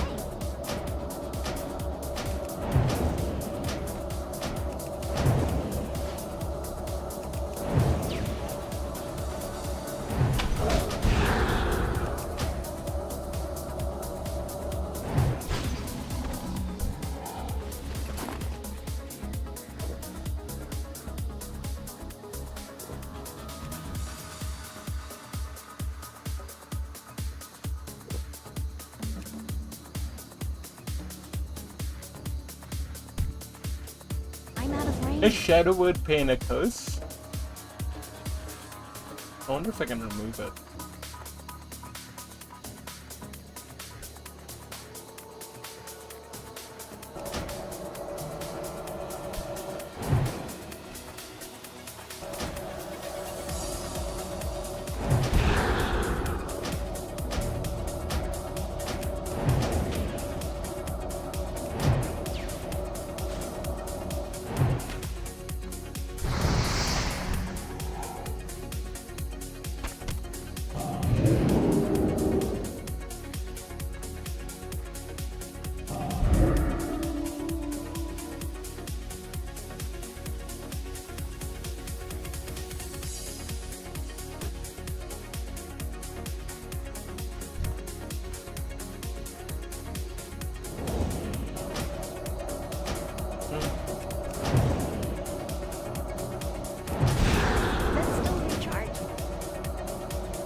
What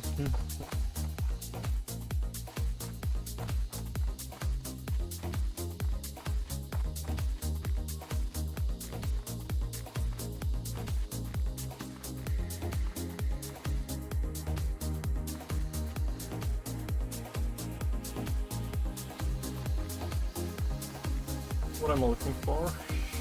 Panther.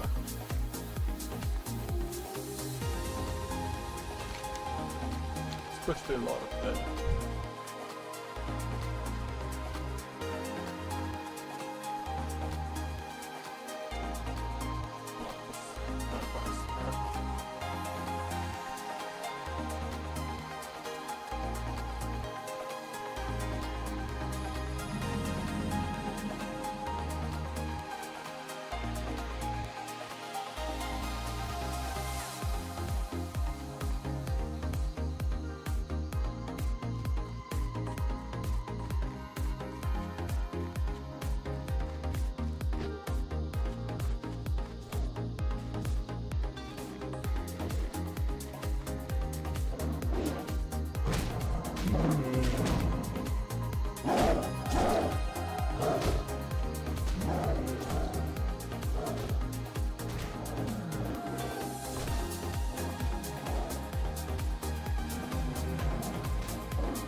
Dang, please look at this guy.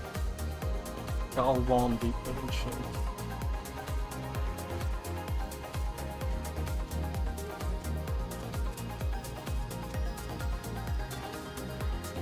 What is Steven?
Fuck.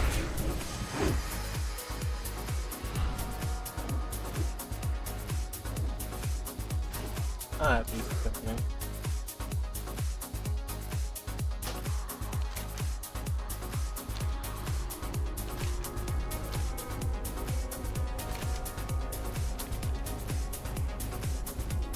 That is pretty OP, dude. Pretty much one hit.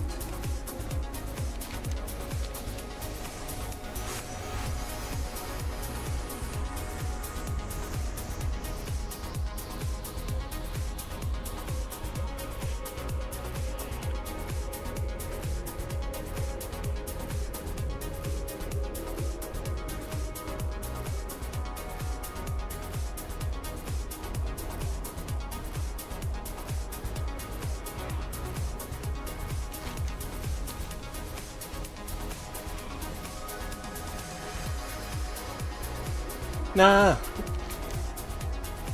It is what it is. Not too bad, really.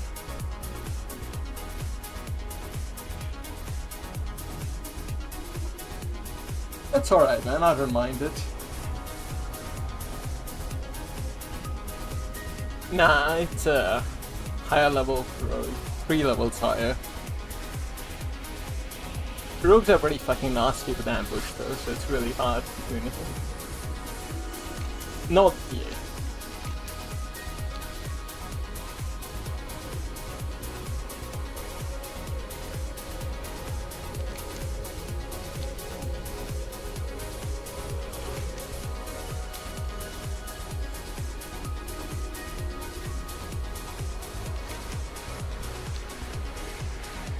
I was just trying to help that guy there.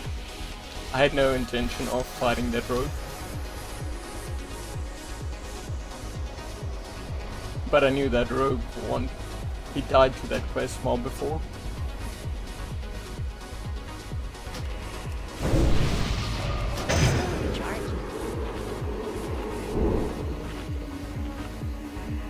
Hang on.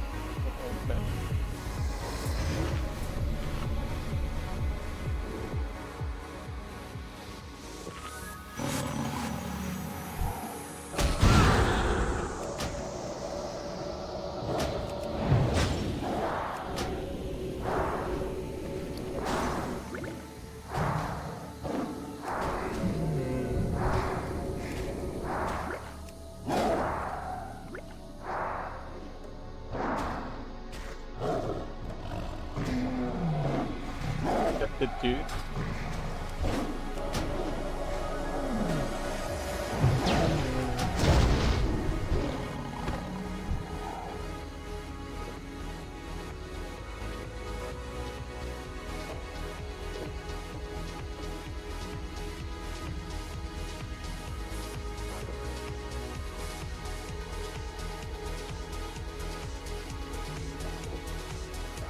It's all good, you'll figure it out.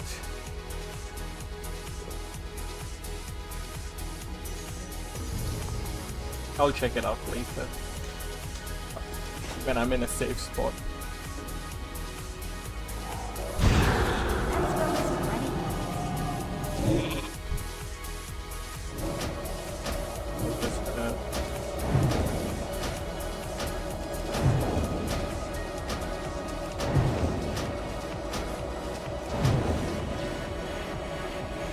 That's still recharging. I can't cast that yet.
Ah, the fucking panthers are invisible.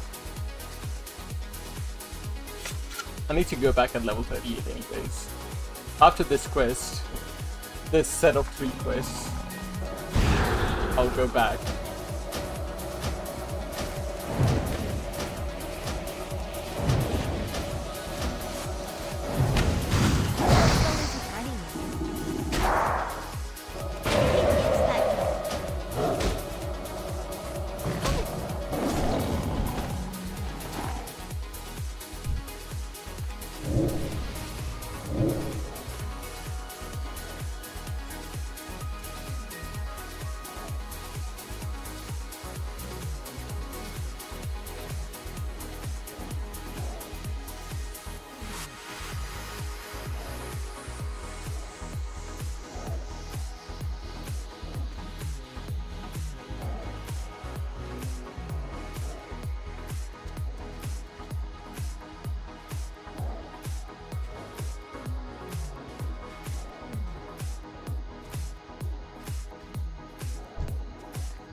Alright.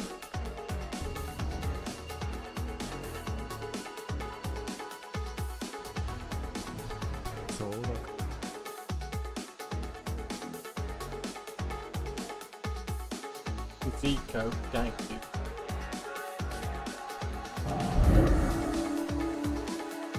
Who is the guy with the baited Matgora with that French guy, right? I think I've seen a few of these clips.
I'm out of range.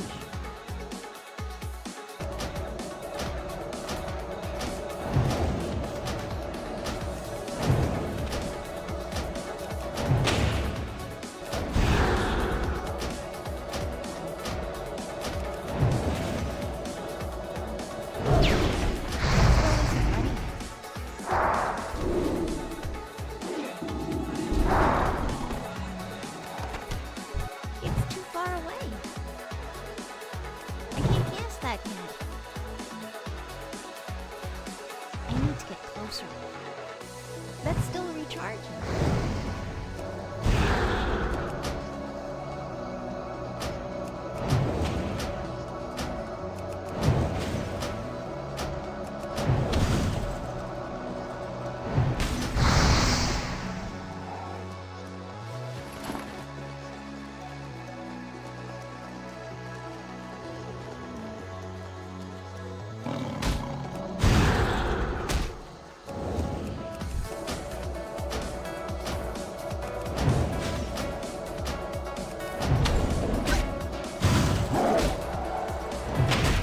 Bow isn't ready yet.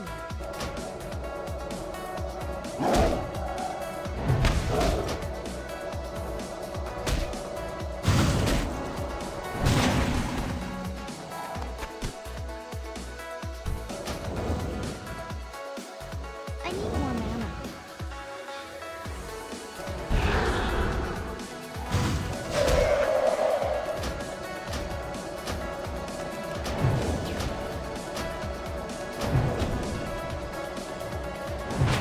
Not enough mana.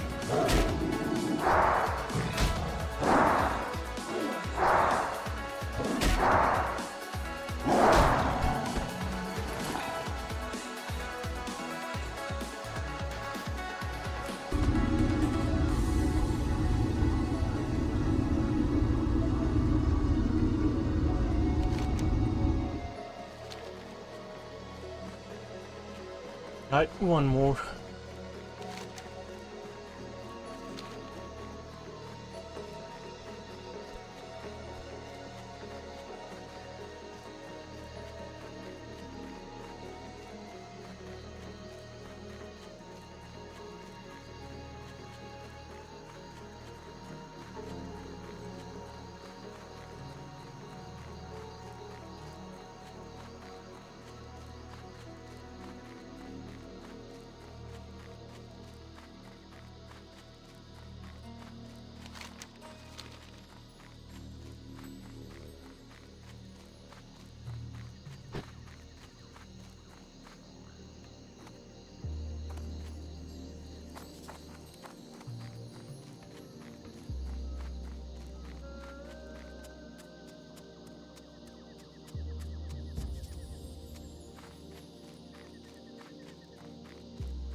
I'm out of range.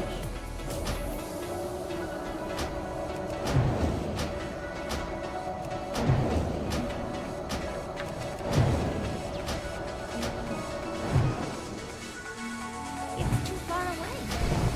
I need to target it.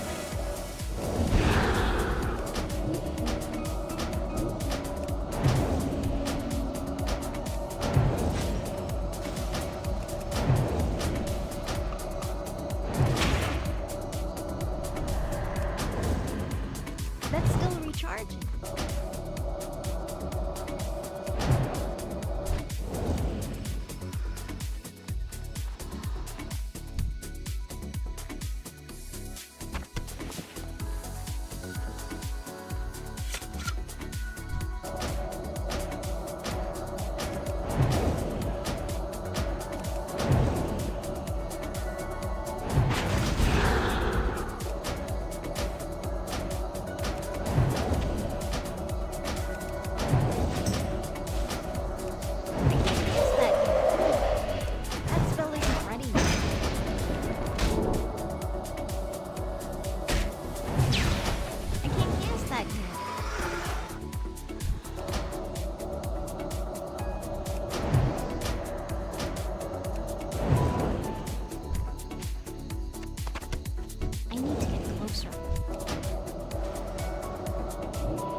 Alright. Just gotta do this quest, and then I can install the alien cells and stuff.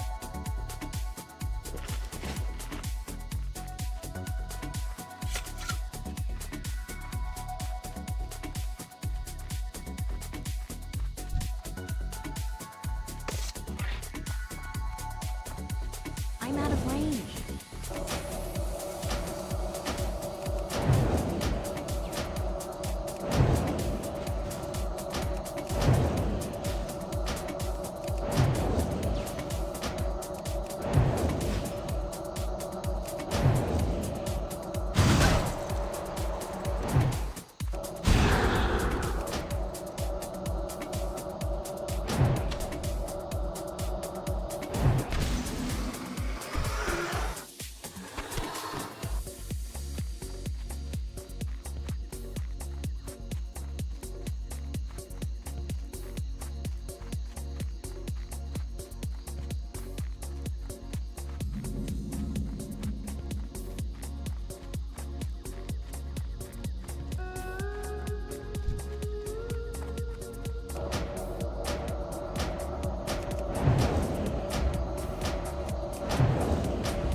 Oh! We have ourselves a true raptor slayer.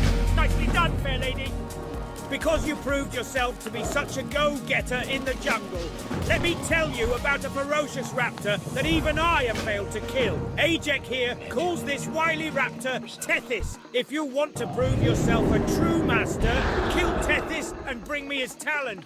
It would be a feat that no other big game hunter has accomplished. Most impressive. I believe you are almost ready. Here is the final challenge that I will put forth. We've been tracking an elusive tiger for weeks. We call the beast Sindal. See if you can do what no person has done before. Hunt down and kill Sindal. Bring me her paw as proof of your accomplishment. Tracking her down will be no easy task. You've done well, adventurer. You've almost proven yourself to be a master hunter of panthers. A panther by the name of Bagthera has been prowling the jungle. So far, he's eluded our party. See if you can use your skills to kill the great Bagthera. Bring me the fang of Bagthera, and you'll have earned my respect. Alright.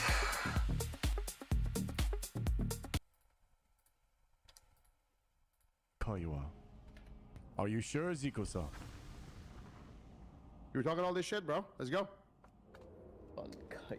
I wasn't talking shit. I just wanted what was right for the people. I think I saw this You must one. pay Ziko-san for wronging our people. Oh, no. Yoishi, Zoruka. It is unforgivable what you've done. Miss! Oh yeah, he misses something, and then yeah, I think I saw this. Yokoitana, Bankai, Ziku. Oh, new follower. Yoka. Oh yeah, no, I think I saw this one. New follower. Misure! Oh my god! Yokai wa. Nice. Get a re? He wants him at the end, right? Looking grim. Oh, looking grim. Looking grim, Ziko-san. Careful, your mana is dwindling. Oh, using your arcane magic. Interesting. Wait.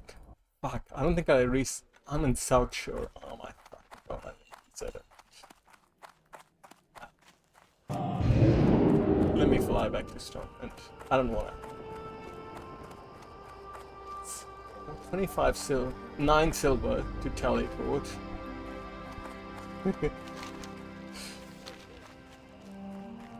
How much it is to fly back? Where would you like to fly to? Ah, fuck it. Be careful.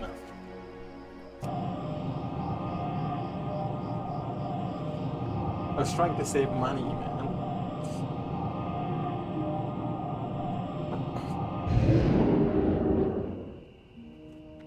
Oh yeah, I need to go hit level. I don't want to get this permafrost a bit.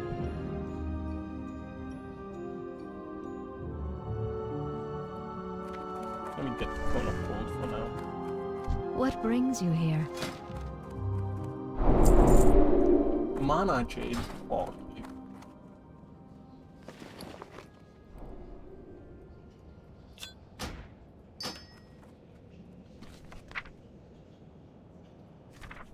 Arcane Explosion. On your Mana Jade.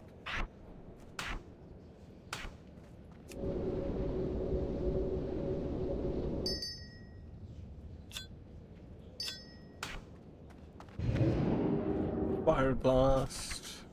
That's the instant one. Nice. I used that quite a bit. And Frostbolt Rank up. Nice, dude.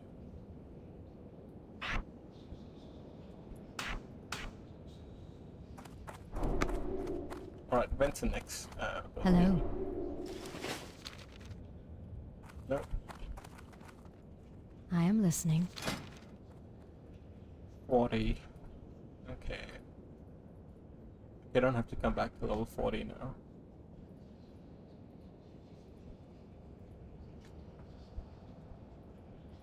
Yeah, so 5. Okay.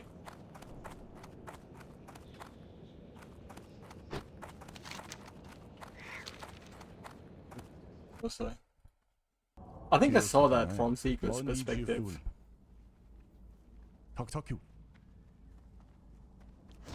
He wants him here. Oh, Shioi, you will blink into the wall, Ziku. Careful. Yoshatana. Interesting. Hiyo, Splinter, Webber Jutsu!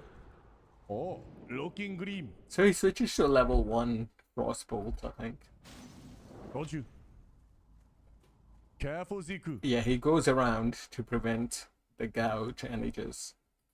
Yeah, remember Don't step this. too much in. I've got the high ground, Zikusa. What will you do, Zikusa? Your mana is running low.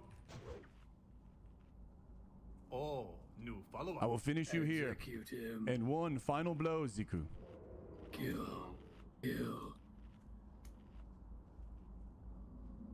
Shuka! Soneo! You've been sent back to Bro! Decode.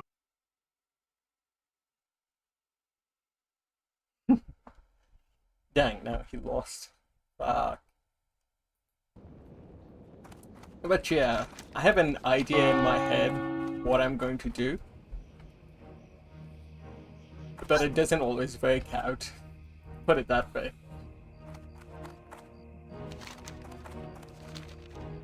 I think a lot of it is like getting used to the rogue speed. Because I want to time my frost. I think I underestimate the range of my Frost Nova, and by that time they're too close and melee range and can get the gouge off or whatever and run off again. But it's all good, dude. It's all part of the game.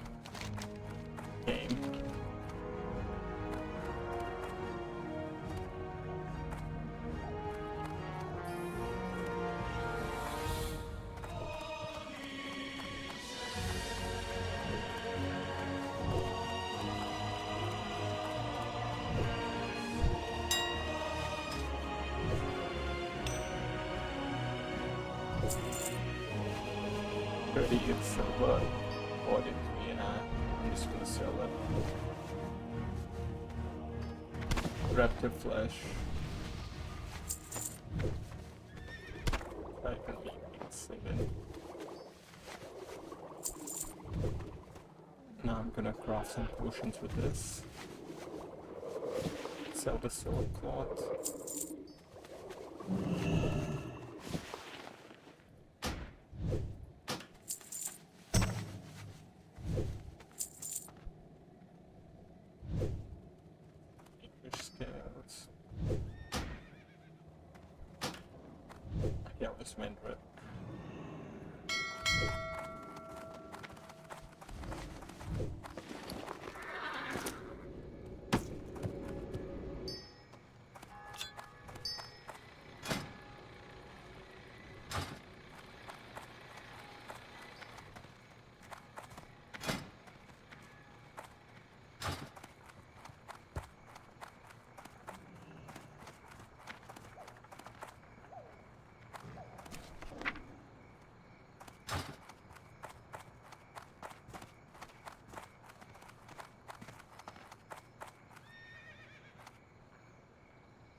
Just browsing my wares, or is there something specific I can help you find today?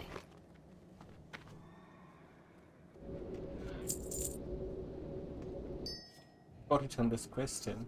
It's alright, I'm going to the same area anyways.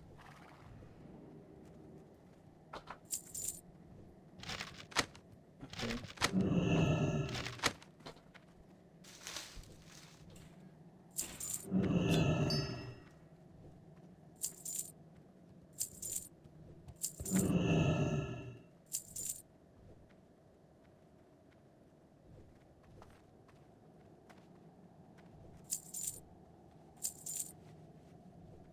Actually, I want to buy. I kind of want to sell it.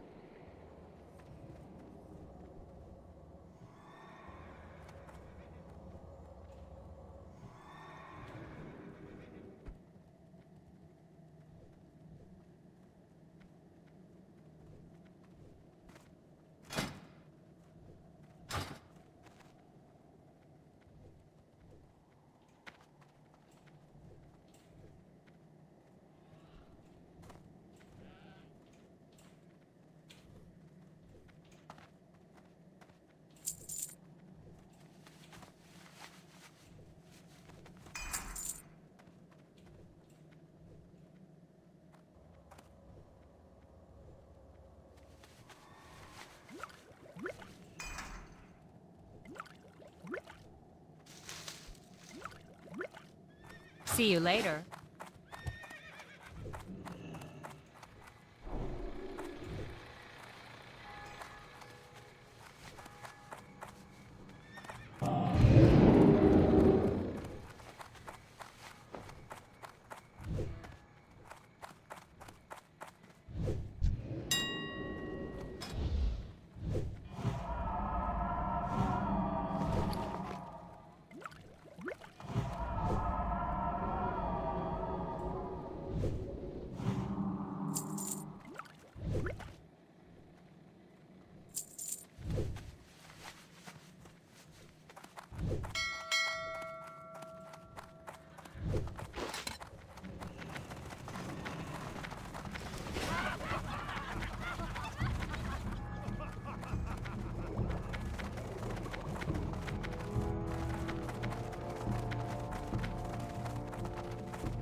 Alright, put pages here.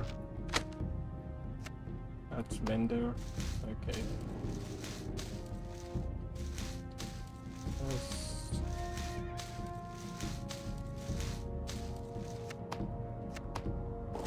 Alright, let's see. Get my herbs out. Welcome to the Bank of Stormwind. We offer financial accounts and safety deposit boxes for valuable items. Do you already have an account with us, ma'am? See you around.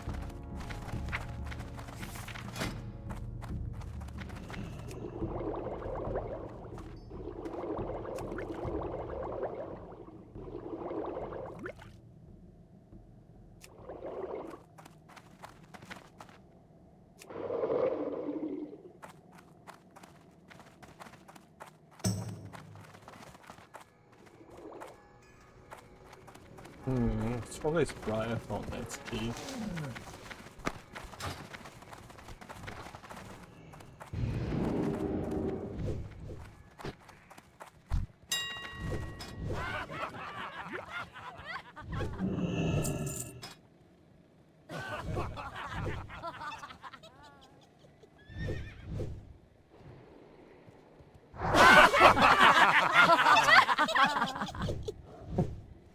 Someone's spamming that fucking thing, dude.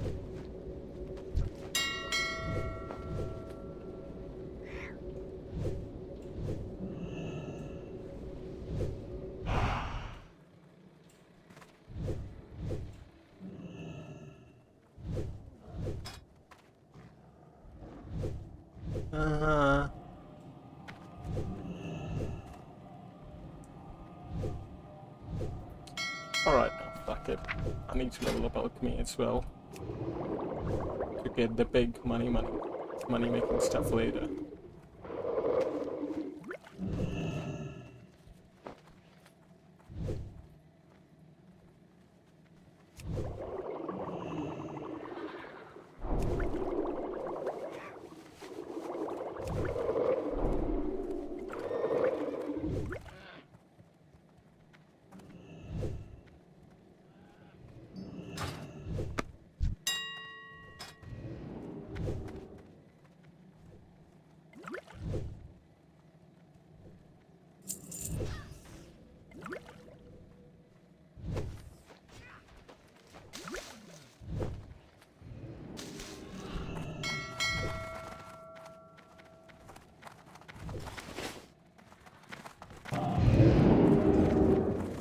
might get some Tyson Briaton just to level up my...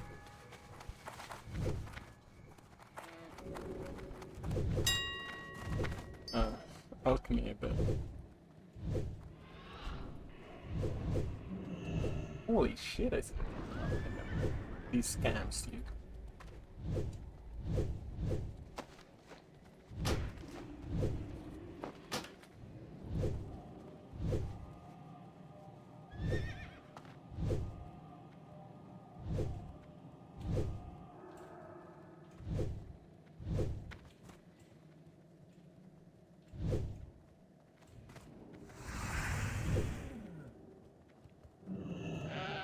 It's not cheap, that's for sure.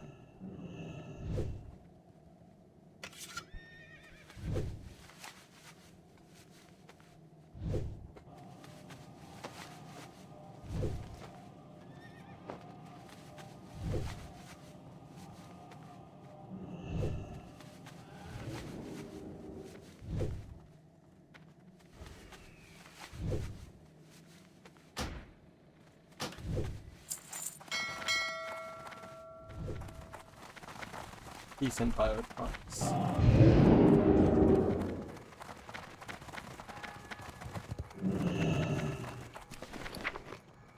Alright, I'm just gonna level.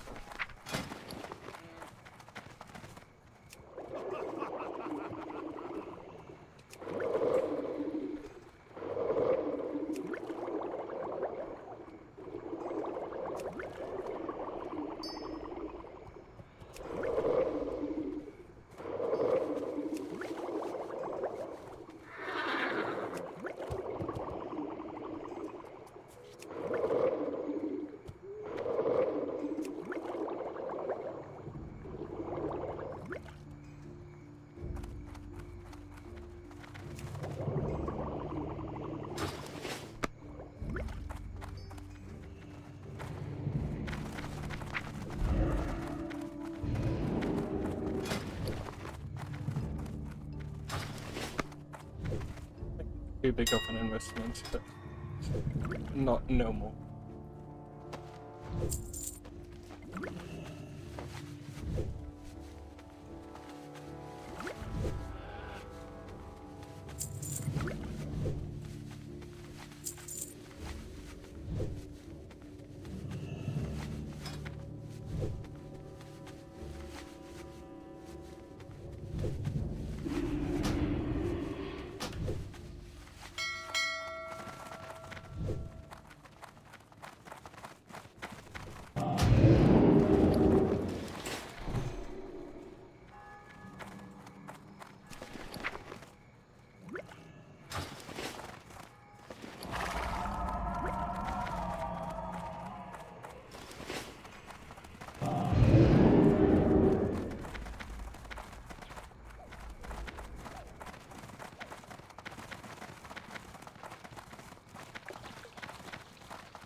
Another herbalist, I doubt your skill is as great as my own, so perhaps I can train you in a few proper techniques. You are beyond my limited abilities. Seek out the Night Elf Ainithil in the Craftsman's Terrace of Darnassus. She can teach you more. I only wish that I could go with you.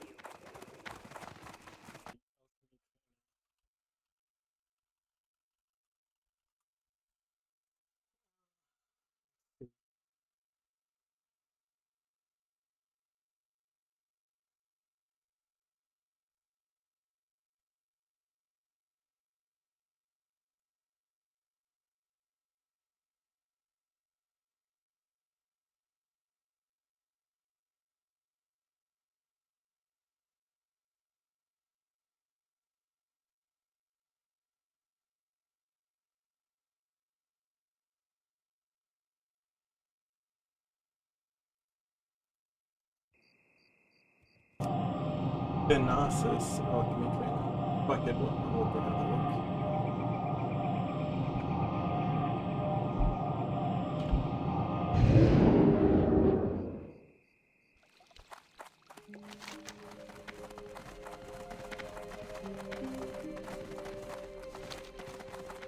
Of all the wondrous places within Darnassus, which would you have me direct you to?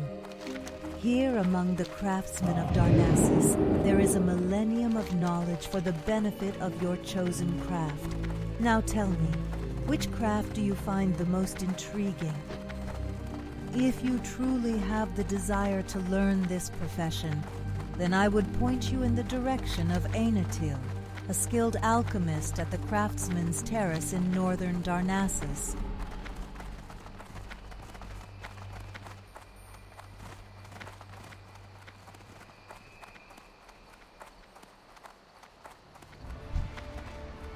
Peace be with you.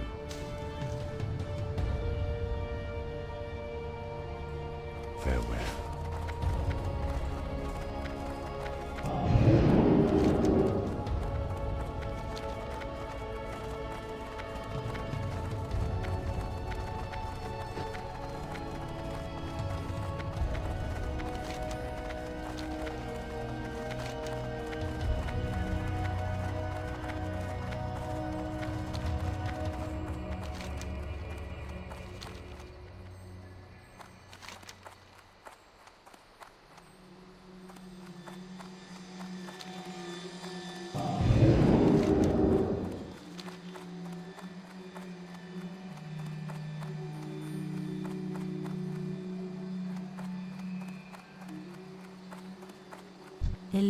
Your education is progressing well. You should be proud of your accomplishments. My skill at creating potions is inferior to yours. You are ready to speak with Ainatil just over there. She will understand that you are ready for further instruction. Your education is progressing well. You should be proud of your accomplishments.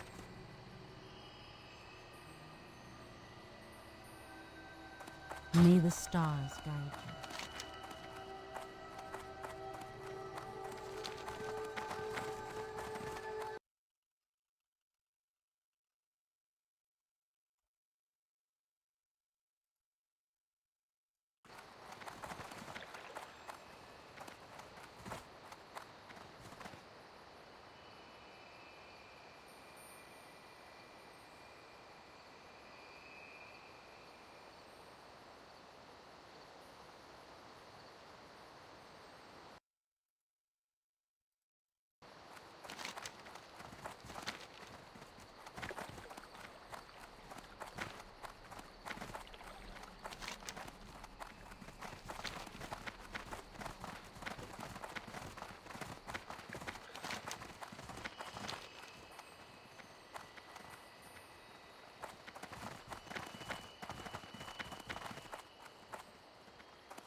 To maintain our link to the mainland, we have hippogriffs constantly flying between Rutheran village and Darkshore.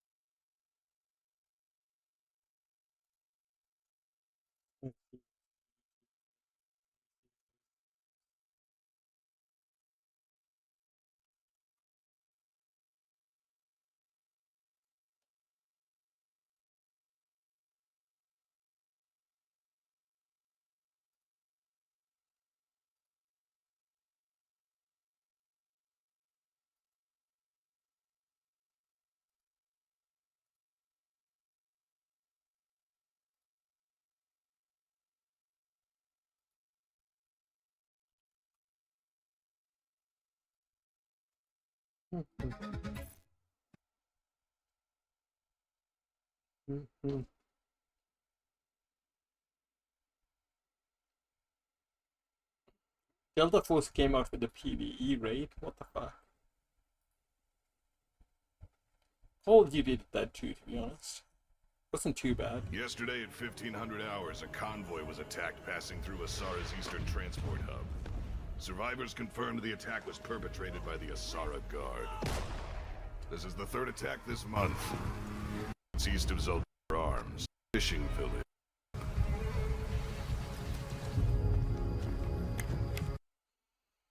Nah. I would rather play Battlefield, you know? I tried it, but I don't like the ability stuff.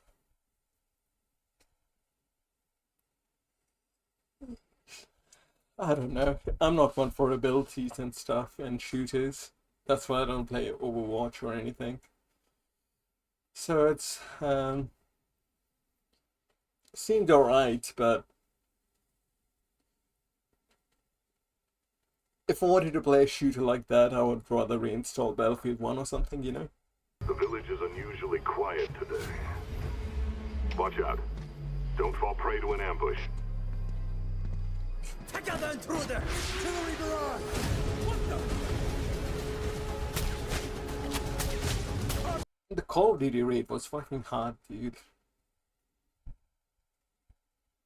Because of the armor system, you know. It just... But it was alright for doing it once, it was fun.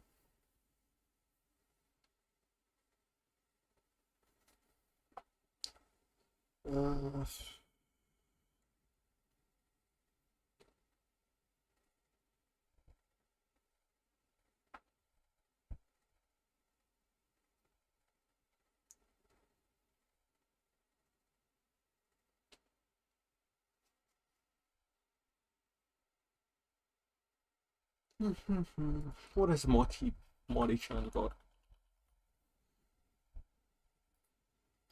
Games I've been avoiding and why. Visions of Mana. He reviewed Visions of Mana? Ah, that's why you're playing Fallout 4. Because of his review. I'll listen to it later. Behind a whole host of CR higher and then presumably every modern tactical RPG, so the fact that they aren't on the channel is a glaring omission, to be sure. Now, unlike Battle Brothers, however, these are games I have played before. I am familiar with both of them, and in this case, it's actually that familiarity that tells me exactly what I'm getting into when I move this list, because if you watch the channel much, you already played it, that's why it's on probably know that Final Fantasy XII is actually one of my favorite games of all time. So how could I possibly be avoiding it? Well, in particular, while I am extremely familiar with Final Fantasy XII, I have not actually played the remastered version, the Zodiac Age. It makes a host of changes to it, of course, making it a bit more accessible in general, not least of which is actually changes to a fight, which has actually been like the single thing preventing me from jumping back into this game to actually do a review of it, because this boss was such a giant pain. And the boss is none other than, I believe it's pronounced Yasmat, who is actually the super boss of Final Fantasy XII, which you may or may not have heard of. It's a bit notorious as far as super bosses go, with an outrageous like 50 million health pool. And in the Zodiac Age, it actually comes with a trial mode where you can fight like staged battles, and Yasmat is in that trial mode, though in that version it has less than a tenth of the actual version's health. And to put that in perspective for you, an average clear time for this boss is like 2 to 3 hours. It's been a little while, so excuse me if my Visions of Mana side of things. I think the positives for me really were Visions of Mana's approach to the overall combat system as well as the progression systems. Those are interesting things to get engaged with, even if I don't think they're exactly well supported by the rest of the game, which is unfortunate due to the way things are set up and laid out. In addition to that, I also enjoyed some of the dungeons and the art design. I think a lot of that stuff was really cool to look at and explore, even if it's not exactly a technical marvel. But then we have the negatives. Basically, the negatives for me are a lot of little things that keep this game from reaching its full potential, not least of which is the fact that the pacing of both progression and combat is all over the place. The fact that I gained like 30 levels in an hour after the game kept me under level 30 for most of the game is just wild, because that sudden burst of progression out of nowhere got in the way of a combat system that had just started to really open up and feel really great to mess around with. And it's not like I went out of my way grinding, I was just doing the side content as it was presented to me. In fact, I didn't really grind on this game in any way whatsoever, and to run into these huge pacing issues in spite of that is, to my mind, the greatest problem this game has. Mostly because it acts of it that I would call specifically bad, other than that one part of the story I'm not going to mention here for spoilers' sake, but we did talk about in the story section. And overall, it's simply a solid game that's probably not going to disappoint you, but also probably isn't going to blow you away either. And when you start talking price is where that becomes a bit of an issue, because they are charging a full $60 US for this one. Thank you. Alright, I will fly to Wetlands later. That's when I will see his rankings. Well, top 5 rankings, I suppose.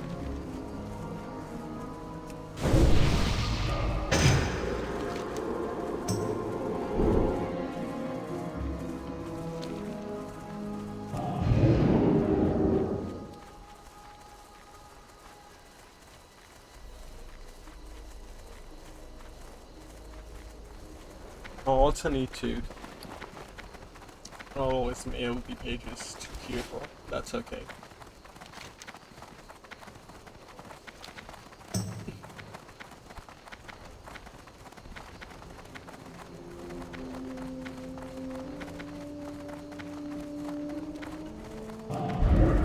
Maybe I'll fly to Ratchet and make some quests.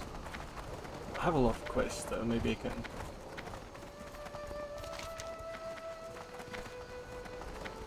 abandon the South Shore ones for now. Gloves. 6 intellectuals. This is actually pretty good. Dang, man.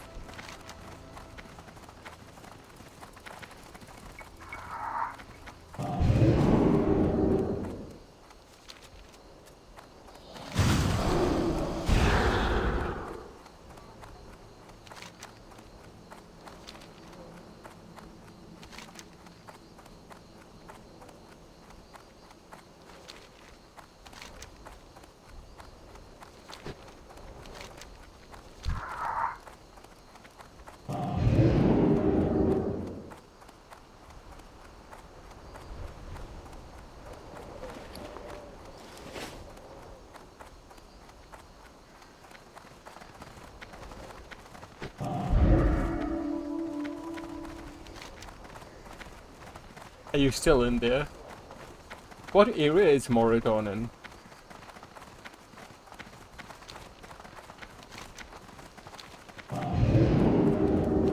Oh, is it here? Weird, dude, I don't see it.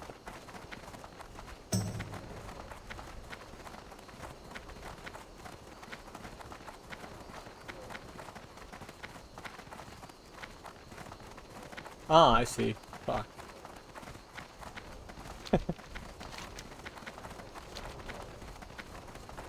Well, look at it this way, dudes. It's a new year tomorrow.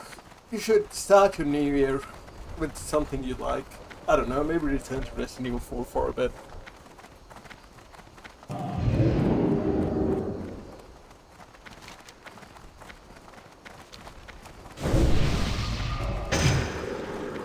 Oh yeah, of course, Fallout 4 will go for that, dude.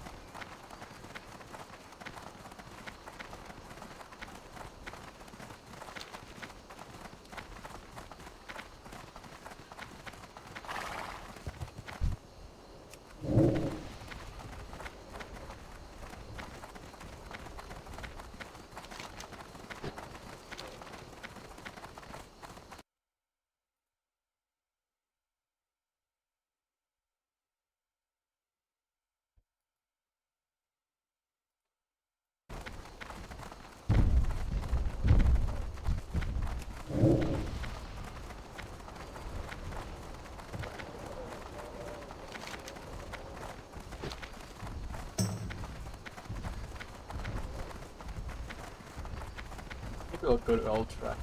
Do these first. The Syndicate Assassin. Yes, that. Now I'll go to it. It's to be 40 plus. But you're at level 40, I should be able to do it if I group up. Which I'll mess up.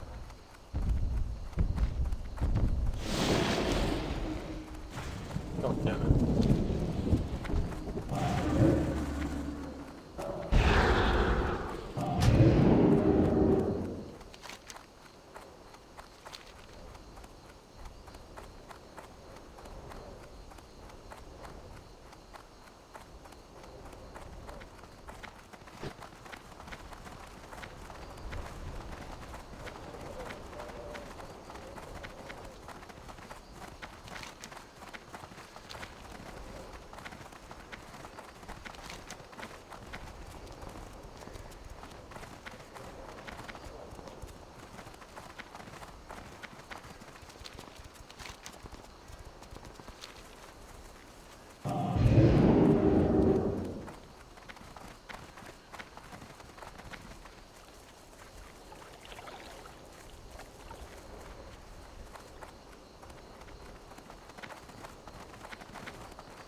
Wait, what the fuck? I was low.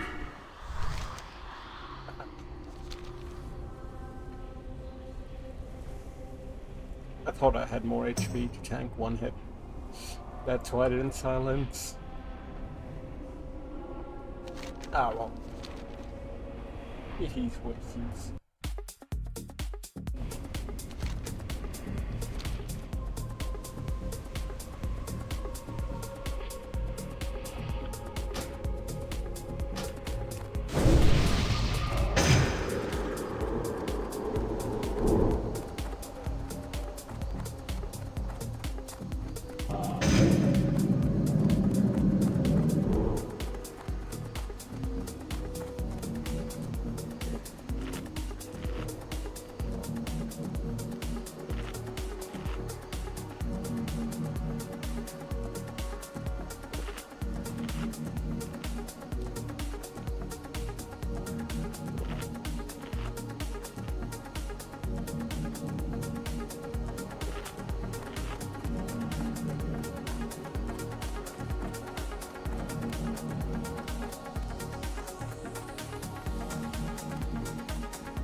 What's going on, everybody?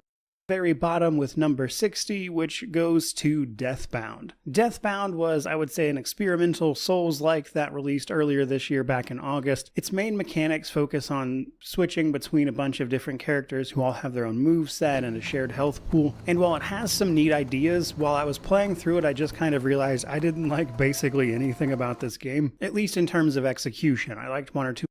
He's rating the 60 games he played this year, apparently. Let me put the quality up. What is it?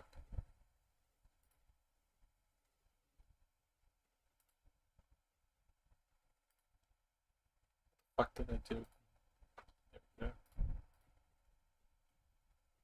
Of its ideas, but at the end of the day, the way it was implemented just wasn't for me. And the thing about rankings is that somebody's got to take the bottom spot, and thus it goes to Deathbound. Coming in at 59, however, we have Fable 3.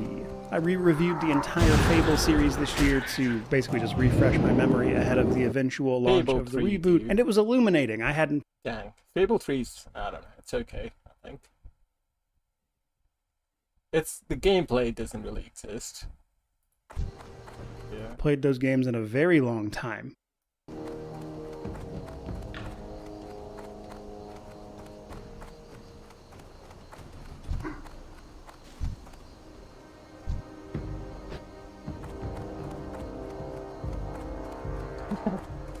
Like middle school to be specific. But in re-experiencing all those games, I got to remember just firsthand how not great Fable 3 is. It's a game where it's essentially impossible to die. Most of the interesting features from the previous two games had been gutted, and it's another game that simply plays around with some novel concepts and then ultimately fails to deliver on basically all of them. So while I don't hate everything about it, almost everything I do like winds up being just poorly implemented anyway, so that's what it is doing all the way at the bottom of the list. Now from this point on to about, I would say roughly the lower middle half of the list, we have games that are interesting in one sense or another, but are flawed in some way that puts them so low. Which is why at 58 we first have Unknown 9. Unknown 9 is set in an established world that they are in the process of expanding out, which is why this video game exists really. And to that end, the actual world it takes place in is pretty interesting, where there is this old civilization that is trying to stop a cycle of constant destruction with the world at large, and some people are able to interact with an extra dimension known as the Fold to effectively use forms of magic, and that stuff was honestly pretty interesting. But unfortunately, the rest of the game suffers from a whole host of janky mechanics that clearly lack some polish, and a combat system, especially the boss fights, that aren't fun, and to top it all off, a high price, and you've got a game that's hard to recommend to people, except on a pretty deep sale. Following on from that, we have the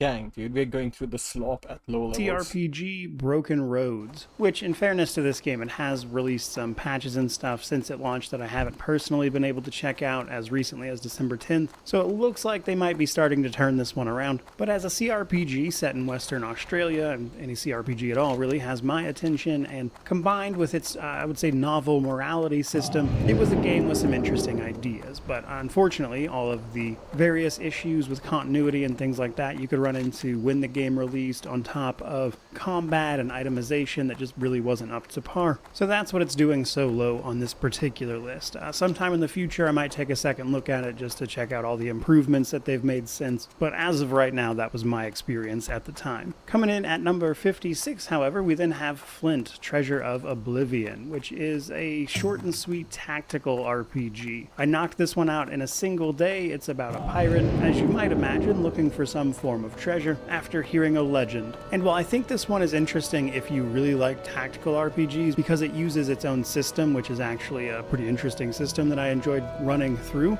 but nonetheless the controls for it are definitely a bit janky. It is, as I mentioned, a very short game, which means despite being a tactical game, there's like, I think maybe 20 fights total. So unless you just really love that genre, it's unlikely to make much of an impression on you. And then we have Zoria, The Age of Shattering, another CRPG type game that released very early in the year. And while I don't think anything about Zoria is bad in any way, it's mostly just an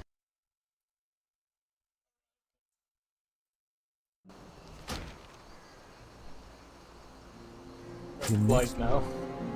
Learn to fly all around. An entire game that lacks polish in almost every respect. I enjoy their class system, I enjoy their loot system, I enjoy some of the way about a nun living in an alternative history, Russia, who just happens to be mentally unwell. And as such, this is a game where she is grappling with her faith through the lens of all those different factors, and it's a really interesting and strange game. And its interesting concepts are why it's the 100 Years' War, and the quickest way to describe it might just be medieval XCOM, and in that sense it's pretty good actually. The combat I enjoyed, I think they did a lot of fun things with some of the missions and even some of the upgrades and whatnot, but technical problems really ate into this one, and that's really why it's not a bit higher up on the list actually, mostly just because those bugs can get in the way of the experience, and honestly I think enemies... That's fucking... Slitterhead. To fight off monsters known as slitterheads. This possession mechanic... Dude, this trailer just looks weird, man. And a lot of the gameplay around that are pretty interesting, actually. But unfortunately, everything else about the game is underwhelming. The combat is very janky, the animations are weird, the story is constantly flitting around with things like time travel, both to the past and then later to a future, and then later on to like an battlefield. It's also got a bit of a roguelike element to it where you'll move through various stages, and there's even Dragon's Dogma 2 was my biggest disappointment of the year. It's still decently high up on the list because I do think there are parts of it that are fun, like the combat that I enjoyed quite a bit, but also because I think if you have not played the first game, you'll be likely to enjoy Dragon's Dogma 2 here more than I did, because while I enjoy it, it really does feel more like Dragon's Dogma 1.5 rather than a full-blown sequel. And I could talk about this one for a while, so you're better off going and watching the review, or we'll be here for quite some time. But basically, while I was very disappointed in this game, I don't think it's completely meritless either, but I sure wouldn't pay $70 for it, I'll tell you that. But then, at 42, we have another narrative. Next up, however, we have Dredge. Dredge is a kind of bizarre game, but also Lovecraftian in nature, where we play as a fisherman who gets involved in, unsurprisingly, an eldritch plot that sees us fishing up terrible horrors from the deep while we upgrade both our equipment and our boat as try to handle all of this stuff, taking part in some fantastically creepy things along the way. Dredge has an amazing opening, like 5 hours, and then it starts to get a little routine and a little tedious. I do think it's a great game. I think the Iron Rig DLC in particular really added a lot to it as well, but it's also a very simple game, and thus it's a little bit lower down. Next up, however, we have Souls-Light Flintlock: The Siege of Dawn. Now this is largely another boomer shooter with bolt gun. Warhammer 40k has been having a pretty good year with some other titles that I have played, but also one more at least coming up. But Space Marine 2 will be on this Gun list. is a sort of retro-inspired boomer shooter that sees us tearing apart the enemies of humanity in Warhammer 40k, and it is a fantastically good time. Now, what I wanted from this game when I picked it up was a nice little palate cleanser from all the RPGs I was playing, and it manages to do just that perfectly well. What you see is pretty much what you get. It's a boomer shooter where we fight the various enemies present in Warhammer 40k, but it's a ton of fun to play. They nail the little details of it. And if you're looking for a game that just lets you shoot and destroy everything you see, Bolt Gun is a fantastic choice, which is why it is in its position at 39. But coming in at number 38, we then have Sandland, a game... Dude. I really wanted to play Sandland, man. I still kind of want to play it. Let me add it to the wish list. I know it's reviewed pretty mediocre, but I just like the Akira Toriyama aesthetic. When it's like, you know, 10-15 bucks, I'll grab it. Right. In a year. Based on the world created by Akira Toriyama that puts you in the role of Fiend Prince Beelzebub as you search for water to help out everyone in the area, basically. And really, I enjoyed playing this one with my son quite a bit, but also the vehicle customization and the upgrades you can make to the town that you... It looks like, I don't know, just the kind of RPG back in the day you would pick up kind of because of the aesthetic and just play.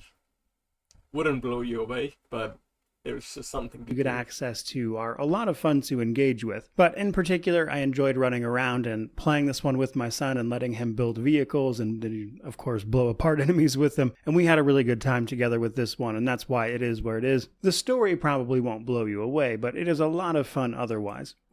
Oh shit, Uden Chronicles. Did you play this one, dude? Brings us to Uden Chronicle, 100 Heroes, a spiritual successor to Suikoden, which is a game no one agrees on how to pronounce, by the way. But ultimately, if you enjoy JRPGs at all, you'll probably really enjoy this one, as I did. The only thing I'd say is it can get a little tedious managing just the sheer amount of heroes you get access to. There's literally like 100 of them. And while not all of them contribute to combat, most of them can. But if you actually want to make use of all those characters, it can be difficult to do so because of just the sheer mental work you've got to do in keeping up with everyone's gear, which is why you're likely to only reduce it down to like a sort of cadre of people you'll actually be using, but otherwise, very good time. Moving right along, however, we then have Pacific Drive. Pacific Drive was such a fun, unique little indie game. Seems like a cool game, dude.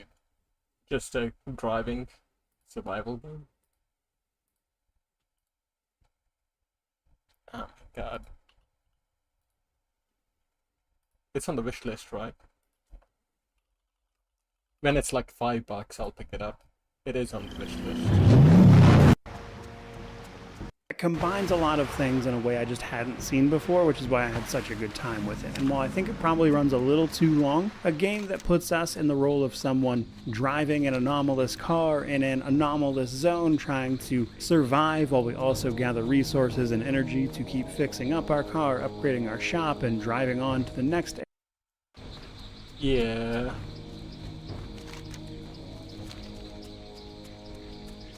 It would be a chill game to play, but it's not the kind of game I would, would make for a good watch, if you know what I mean.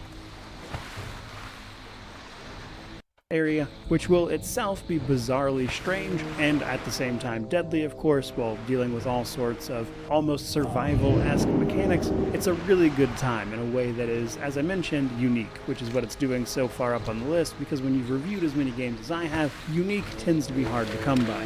Coming in at 35, however, we have Sumerian 6. A game from Artificer that largely aims to take up the mantle of Mimimi Games and their stealth strategy titles. This one takes place in an alternative history World War II, where we have to fight off Nazis and their deadly experiments into things like demons, all while naturally using our stealth tactics and characters who have various ways of stealthily dispatching enemies, and it's very fun. If you like that kind of thing at all, I think Sumerian 6 is a great adaptation of it, which is the second game from that developer I have really enjoyed. Keeping it moving though, we then have The Thaumaturge, published by 11-Bit Studios, which has made a few different games I've really enjoyed, but The Thaumaturge puts us in the role of a thaumaturge, as you might imagine, during the period of 20th century Warsaw, where you have to get to the bottom of various happenings so you can track down salutors who attach themselves to people, typically with some sort of flaw that they are attracted to, and you're going to wind up catching these things and using them in the turn-based battles, which kind of makes it feel like a Lovecraftian version of Pokemon, and combine that with a really cool story to tell, and you've got a very cool game, which is why it is towards the upper half of this particular list. Coming in at 33, however, we have Classified France 44, which is a look at the lead up to D-Day in Nazi-occupied France during World War II, where we will lead a team of Jedburghs so you can influence the outcome of D-Day itself, mimicking real historical events, and one of the outcomes is basically what actually happened in history, but you can also, depending on your success or failure, have a few different endings as well.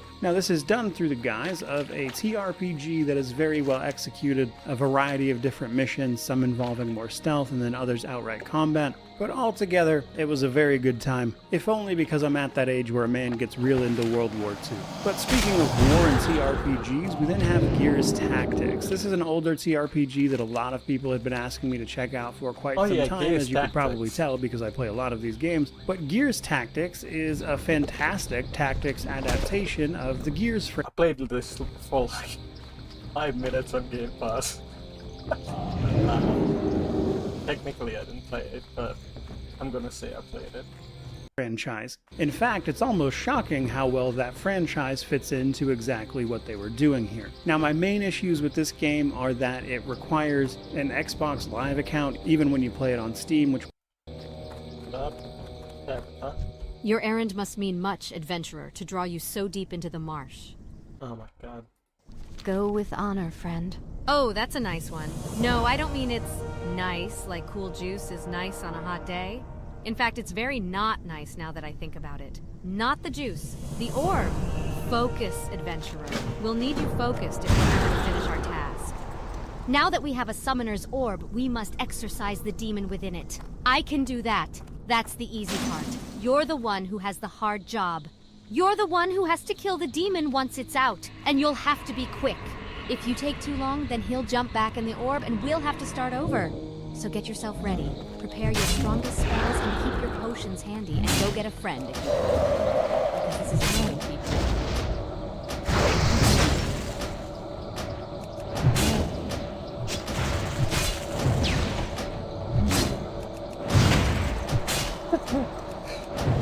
Well, what a nice card he healed me.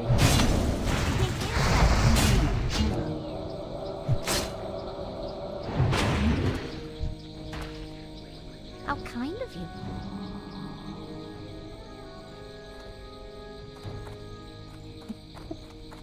Just frost no one out of panic.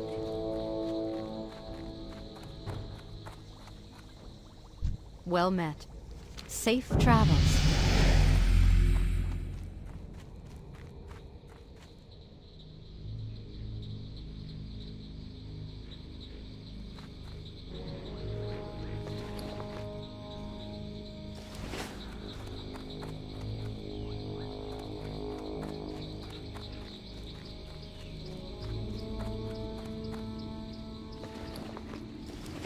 Wait, did the mage get the credit?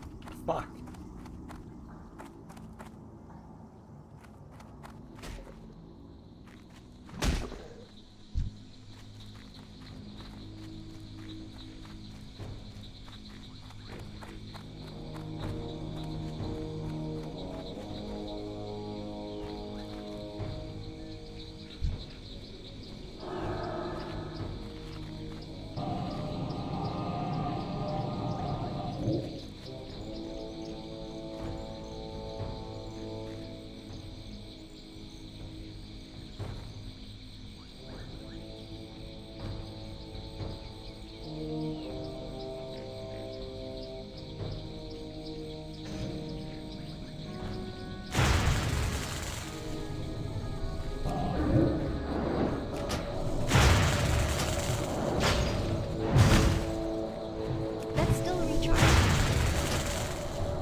He saved me, dude. How generous.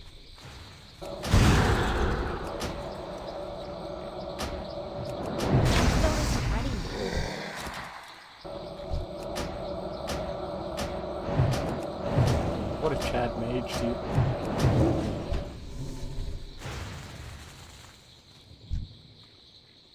How kind of you.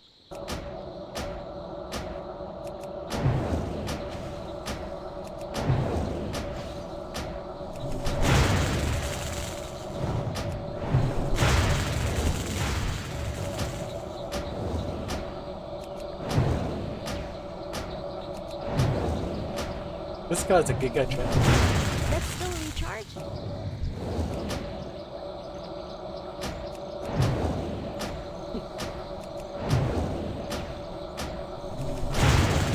Yeah, we'll do later. I don't have a target.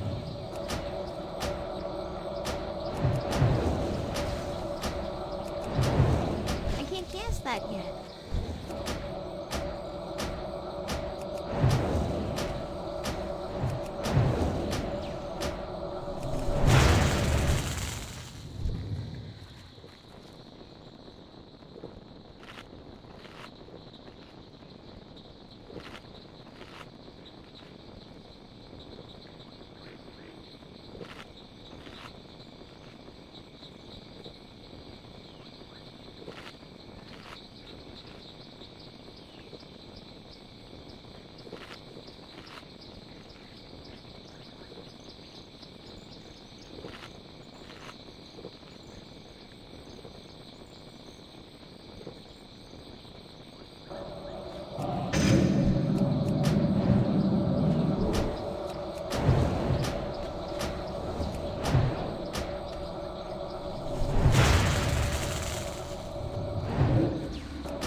How generous.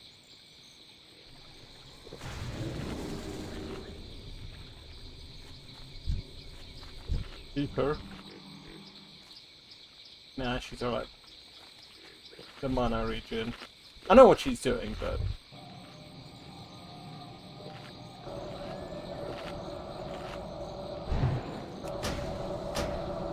How many are there, dude?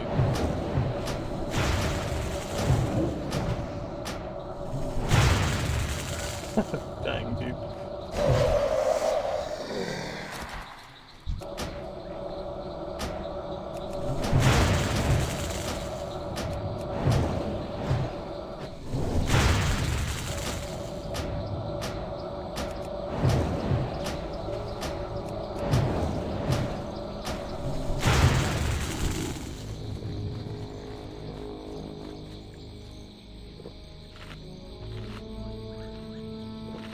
Is this a quest, or is this what? Just a random thing?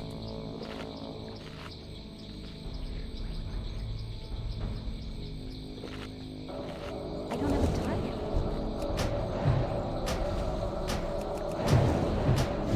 I need a target.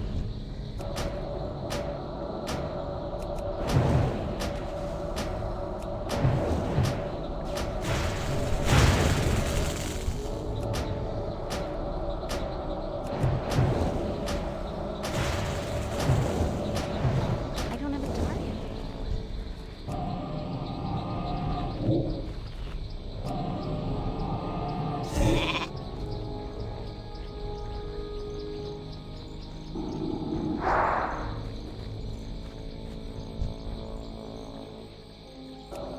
There you go.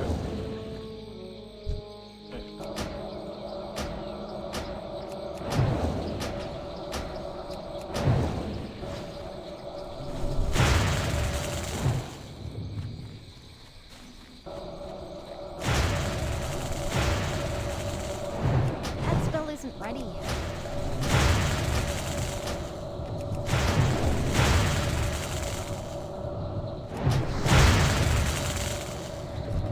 I need to target something first.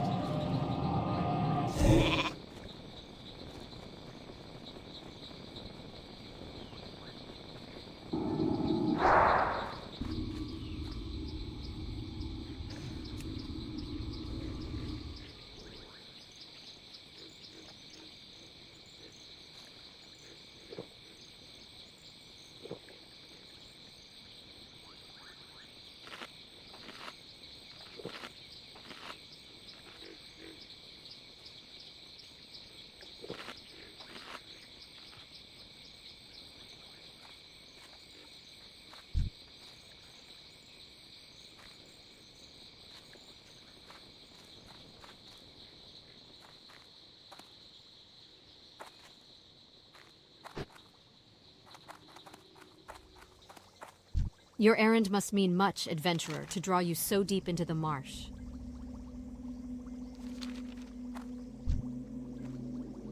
Woohoo! Light bless you.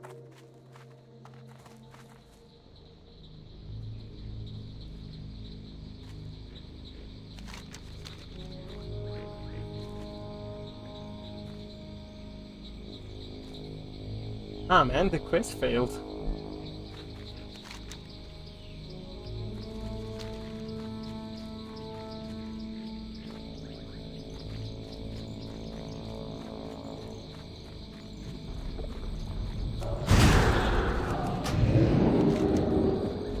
Fuck, I need to go get another orb, dude.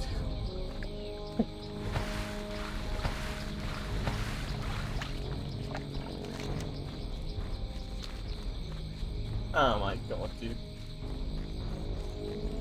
I think that other mage was trying to help me, but ended up taking the...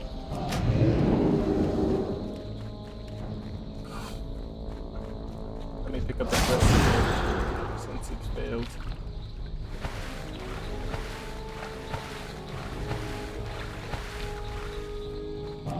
You might be able to help me with this. You will, right? That's still in charge. I can't cast that cannon.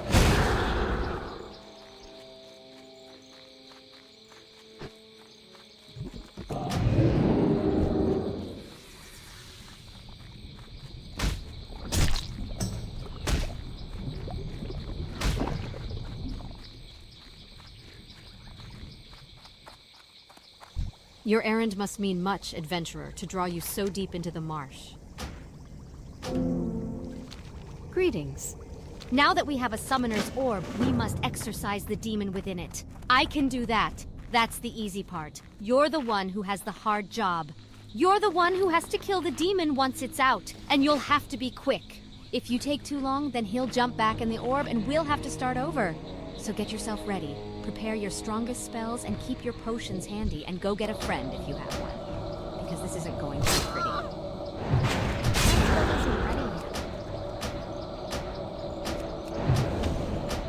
Oh no, I should be able to do this. He's doing it myself.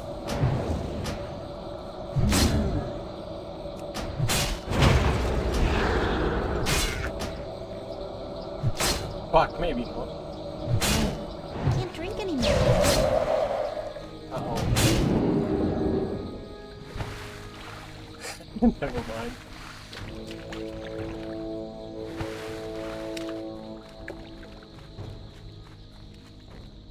You can help me, right, dude?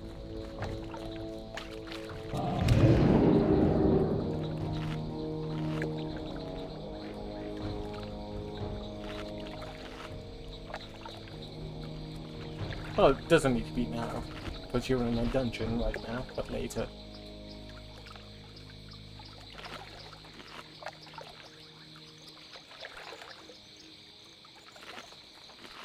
Killing this elite.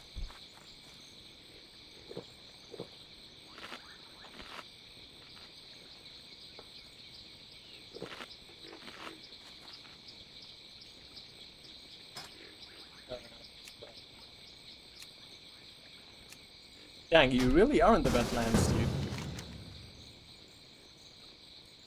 Fuck, man, you were going to kill that poor mage who was helping me.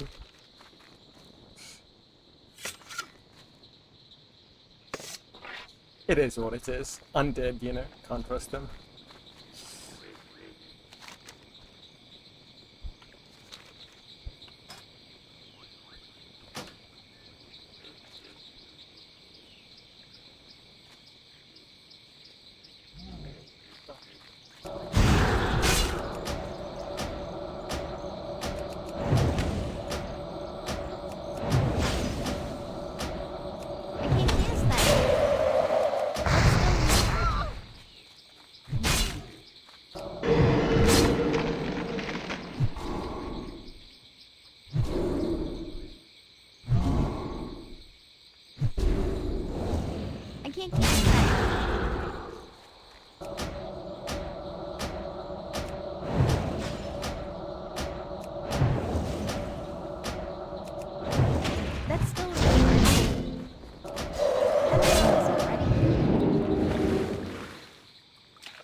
Tabitha is pretty crazy.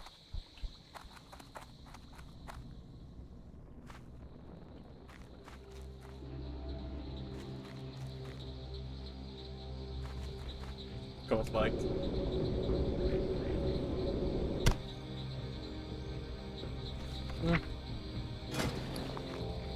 I don't have a bandage either, that's the problem. A mage bandage. And I don't have a good potion either. I really just need to stop selling and stock some. Next time I'll stock some.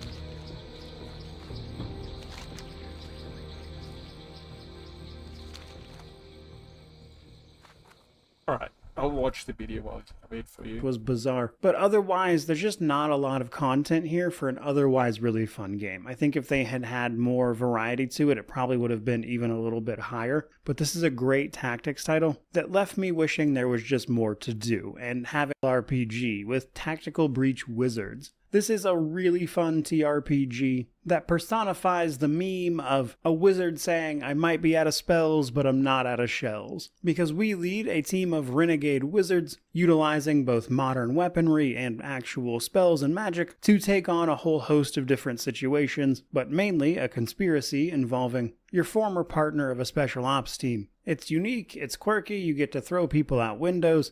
It's a great time. Like many a TRPG, though, it does kind of fall into that space where it tends to be a bit more of a puzzle game than a tactics game at times, with a lot of situations and especially certain challenges having basically a correct way to do them, and that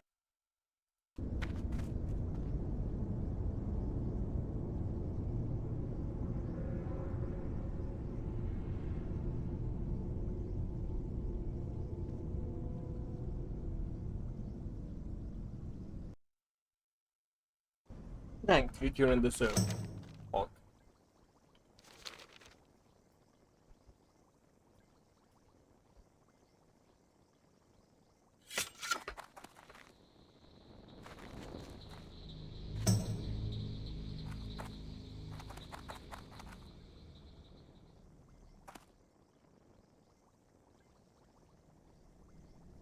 Oh, I shouldn't. Okay, never mind. I should have let it as well. Light be with you. Now that we have a summoner's orb, we must exorcise the demon within it. I can do that. That's the easy part. You're the one who has the hard job. You're the one who has to kill the demon once it's out, and you'll have to be quick. If you take too long, then he'll jump back in the orb and we'll have to start over. So get yourself ready. Prepare your strongest spells and keep your potions handy, and go get a friend if you have one. Because this isn't going to be pretty.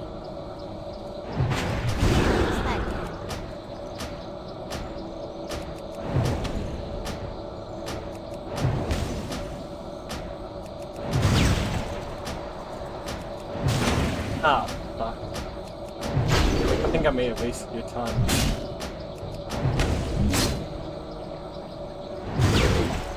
Oh my god. Sorry. Sorry for wasting your time, dude.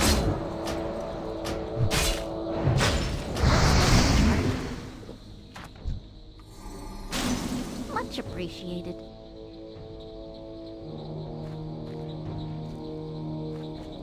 Yeah, my bad, dude. Sorry, man. Fuck. I forgot when I was helping the well, I don't know what we were fighting. I put on mage armor instead of ice armor. Well met. Nicely done, adventurer. You fuck. gave Sorry, that demon dude. a lesson he won't soon forget. He'll think twice before he sticks his ugly head back in this world, looking for the stupid mortal who beat him, probably with friends this time. Big, scaly friends who'd want nothing more than to tear you into little person pieces. I didn't scare you, did I, adventurer? Now that the demon has been removed, we must gain a power source. Unfortunately, the best power sources are usually the oldest and the hardest to get. It's neat how fate likes to take a bite out of you sometimes, isn't it?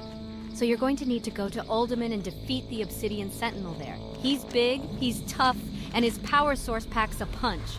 I wish you the best of luck, adventurer. And if you don't get lucky, then, well, it was nice knowing you.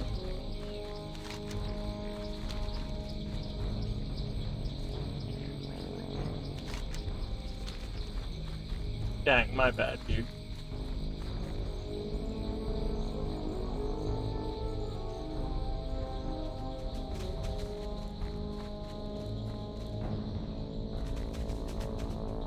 Ah, fuck. Alright, next time I will double check. I have,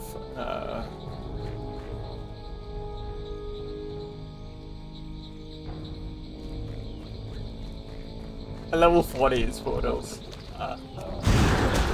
Sorry, dude. Yeah, we're gonna have to fly.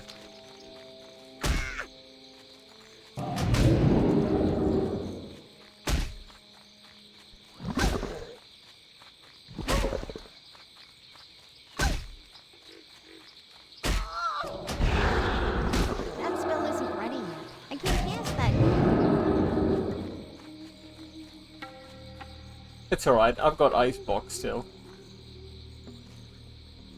I'm okay. I knew I had ice block. I'm just trying to. I don't know why. I was waiting on Blink. Seeing the timing.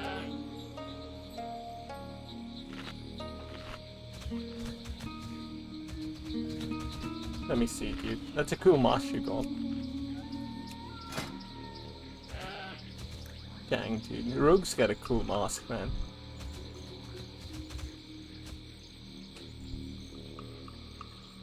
Giant stalkers. Epaulets. I forget how you pronounce them. Dang, man. Giant stalkers breastplate.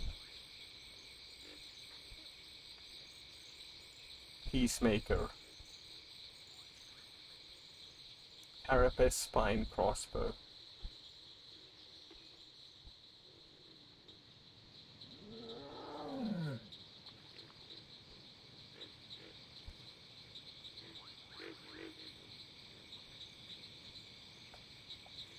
Band of the Penitent. Is this really good? 1% chance. This seems like a lower level item to look out for. Oh, those are trinkets now.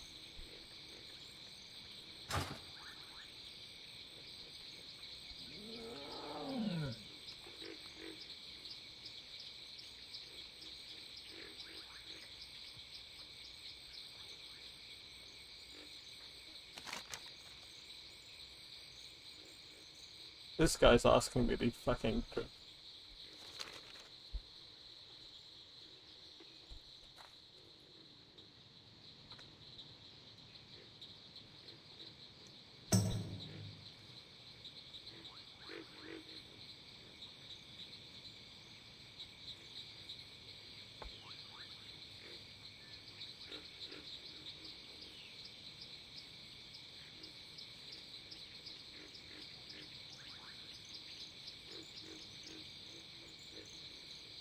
Equivalent of 27 agility. That's pretty good.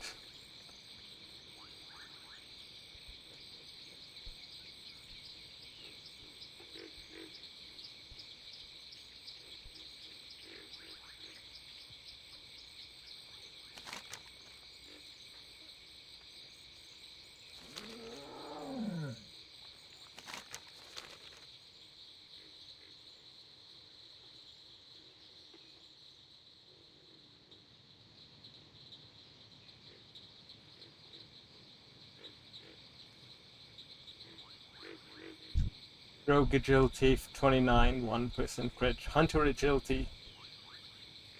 Oh fuck, I see. So for Hunter it's really good.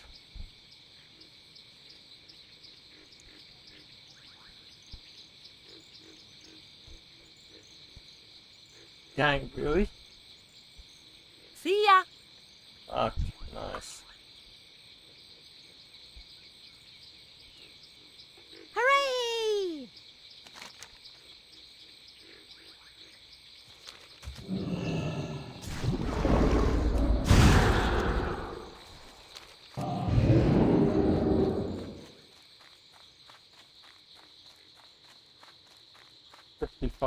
Is Darmol a dungeon? I thought it was a dungeon, dude, not a raid.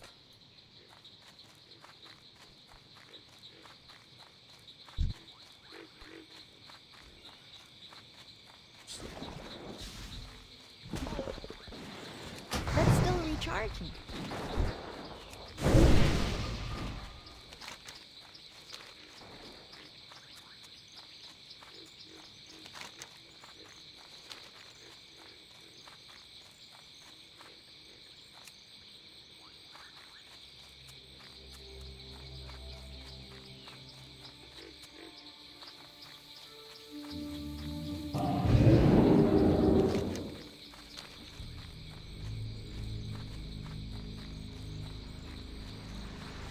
Is it kind of like Scarlet Monastery then? Because I know everyone farms Scarlet Monastery, but each ring is quite small. I suppose the whole dungeon is all three put together. Maybe that's why it's a really good farm spot, because of the density. That spell isn't ready yet.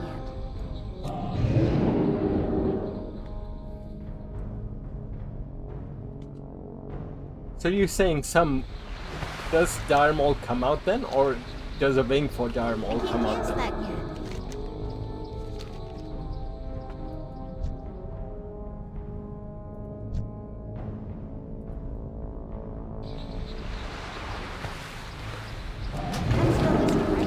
Oh, it's a level 60 dungeon then.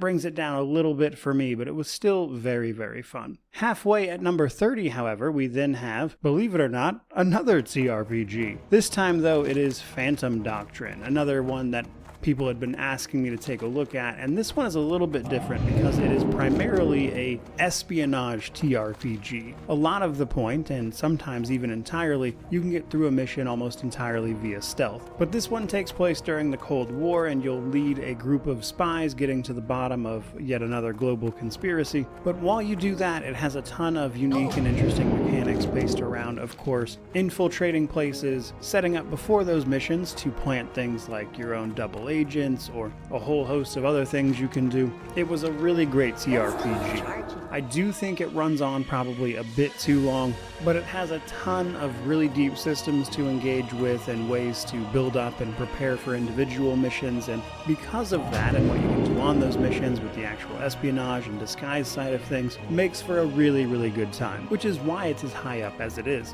even if it does, as I mentioned, go on probably a bit too long. Coming into the top half of the list, however, we then have Fable. As it turns out, I can safely say for sure that Fable 1 is my favorite of the original Fable trilogy. It sets up a lot of interesting stuff that the other two games just kind of fail to completely iterate and expand upon while keeping what worked from that original title. So while they go on to occasionally add the interesting system here or there or expand it in interesting ways, like what they did with the property management side of it, which I do actually think got better as the games went on, I don't think 2 or 3 ever quite live up to what Fable offered, which is a real shame, which means that Reboot is pretty wide open in terms of quality because the original trilogy really weren't that incredible as far as games go, and Fable is the only one I really think was a great time, so hopefully that's the one they take the most inspiration from. Coming in at number 28, however, we have 7, The Days Long Gone. A game that combines a whole host of genres like immersive sim,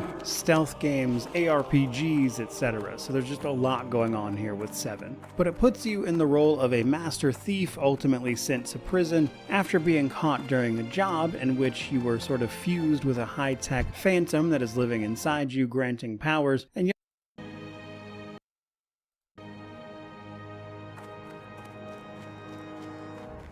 Where would you like to fly to? Keep your feet on the ground. One more quest space, so I'll go turn a couple of quests in.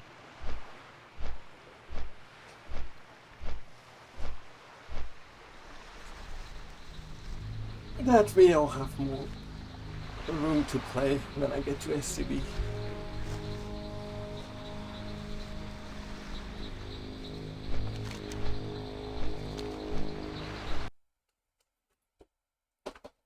You'll have to use those powers, as well as all of the other systems the game has to offer, to traverse this prison island, getting to the bottom of what happened here, and what they are looking for, which turns out to be a really good time. If you haven't checked out 7, I would recommend you do so. It's actually a game that's kind of hard to describe because it's doing so many things at once, but it is a ton of fun. Coming in at number 27, however, we then have as well as all of the other.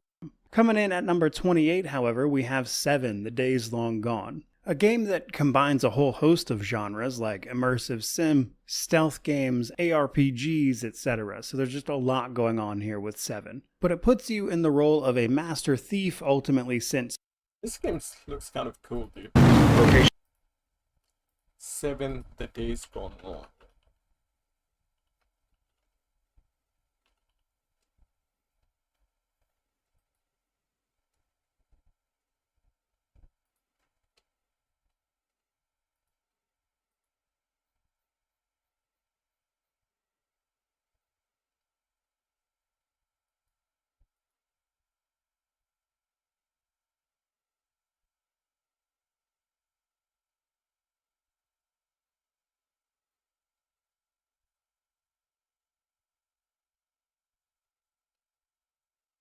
Dang, okay, never mind.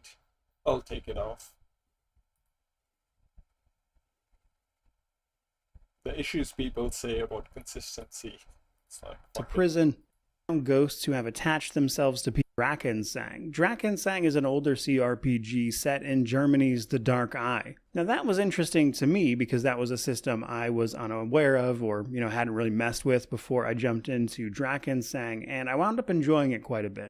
Now, coming in at number 24, we have another tactical RPG via Metal Slug Tactics. This was a revival of sorts for the Metal Slug series, but in Tactics, them with you at a time on a run, and how you mix and match these characters and what sort of playstyles you can unlock as a result of that is where a lot of the gameplay is, and it does that really well, while at the same time, probably via its art style to be honest, reminding me of older TRPGs from like the NES era, and you've got a pretty good time. I will say, if you want to fully run through the game and get the true ending, it can get a bit repetitive because you'll see a lot of the same areas and stuff repeated, so I do think it could probably use a little more content, but otherwise it was a ton of fun and I really enjoyed it. Inching ever closer to the top, however, we then have Fallout 3, a game I finally completed this year, and it was a lot of fun. Of the Fallout games, I would say this game has probably the best atmosphere overall, but at the same time I do think Fallout New Vegas took what worked from this system and made some smart decisions and iterations on the progression systems to make it feel a little bit better. So while I enjoyed Fallout 3, especially the atmosphere of the Capital Wasteland, it's definitely starting to get on in age a bit, and I do think New Vegas improved a lot of its systems overall. Coming in at number 22, however, we then have God of War Ragnarok, which was a pretty fun game. It came to PC this year. Pretty low.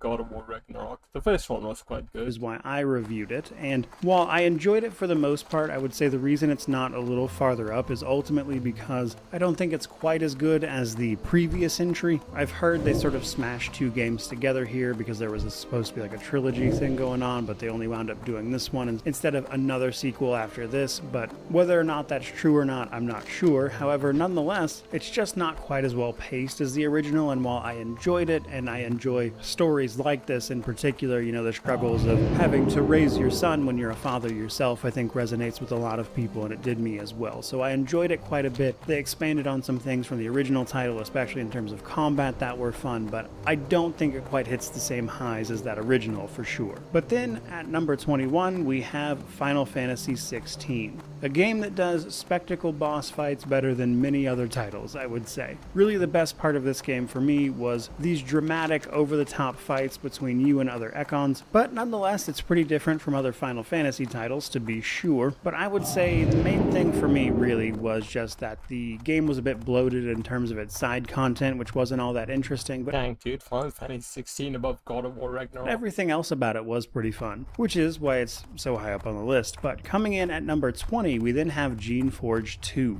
an old CRPG that saw a remaster this year, which is where I reviewed it, and Geneforge in particular kind of hits a lot of things for me in terms of just, being a CRPG, my favorite genre. But if you've never played a Geneforge game, it's about wizards known as the Shapers who can effectively create life, and there's all sorts of ethical ramifications that come with that these games dive into, and it's really, really cool. Not to mention, though, that Geneforge 2 has an incredible story.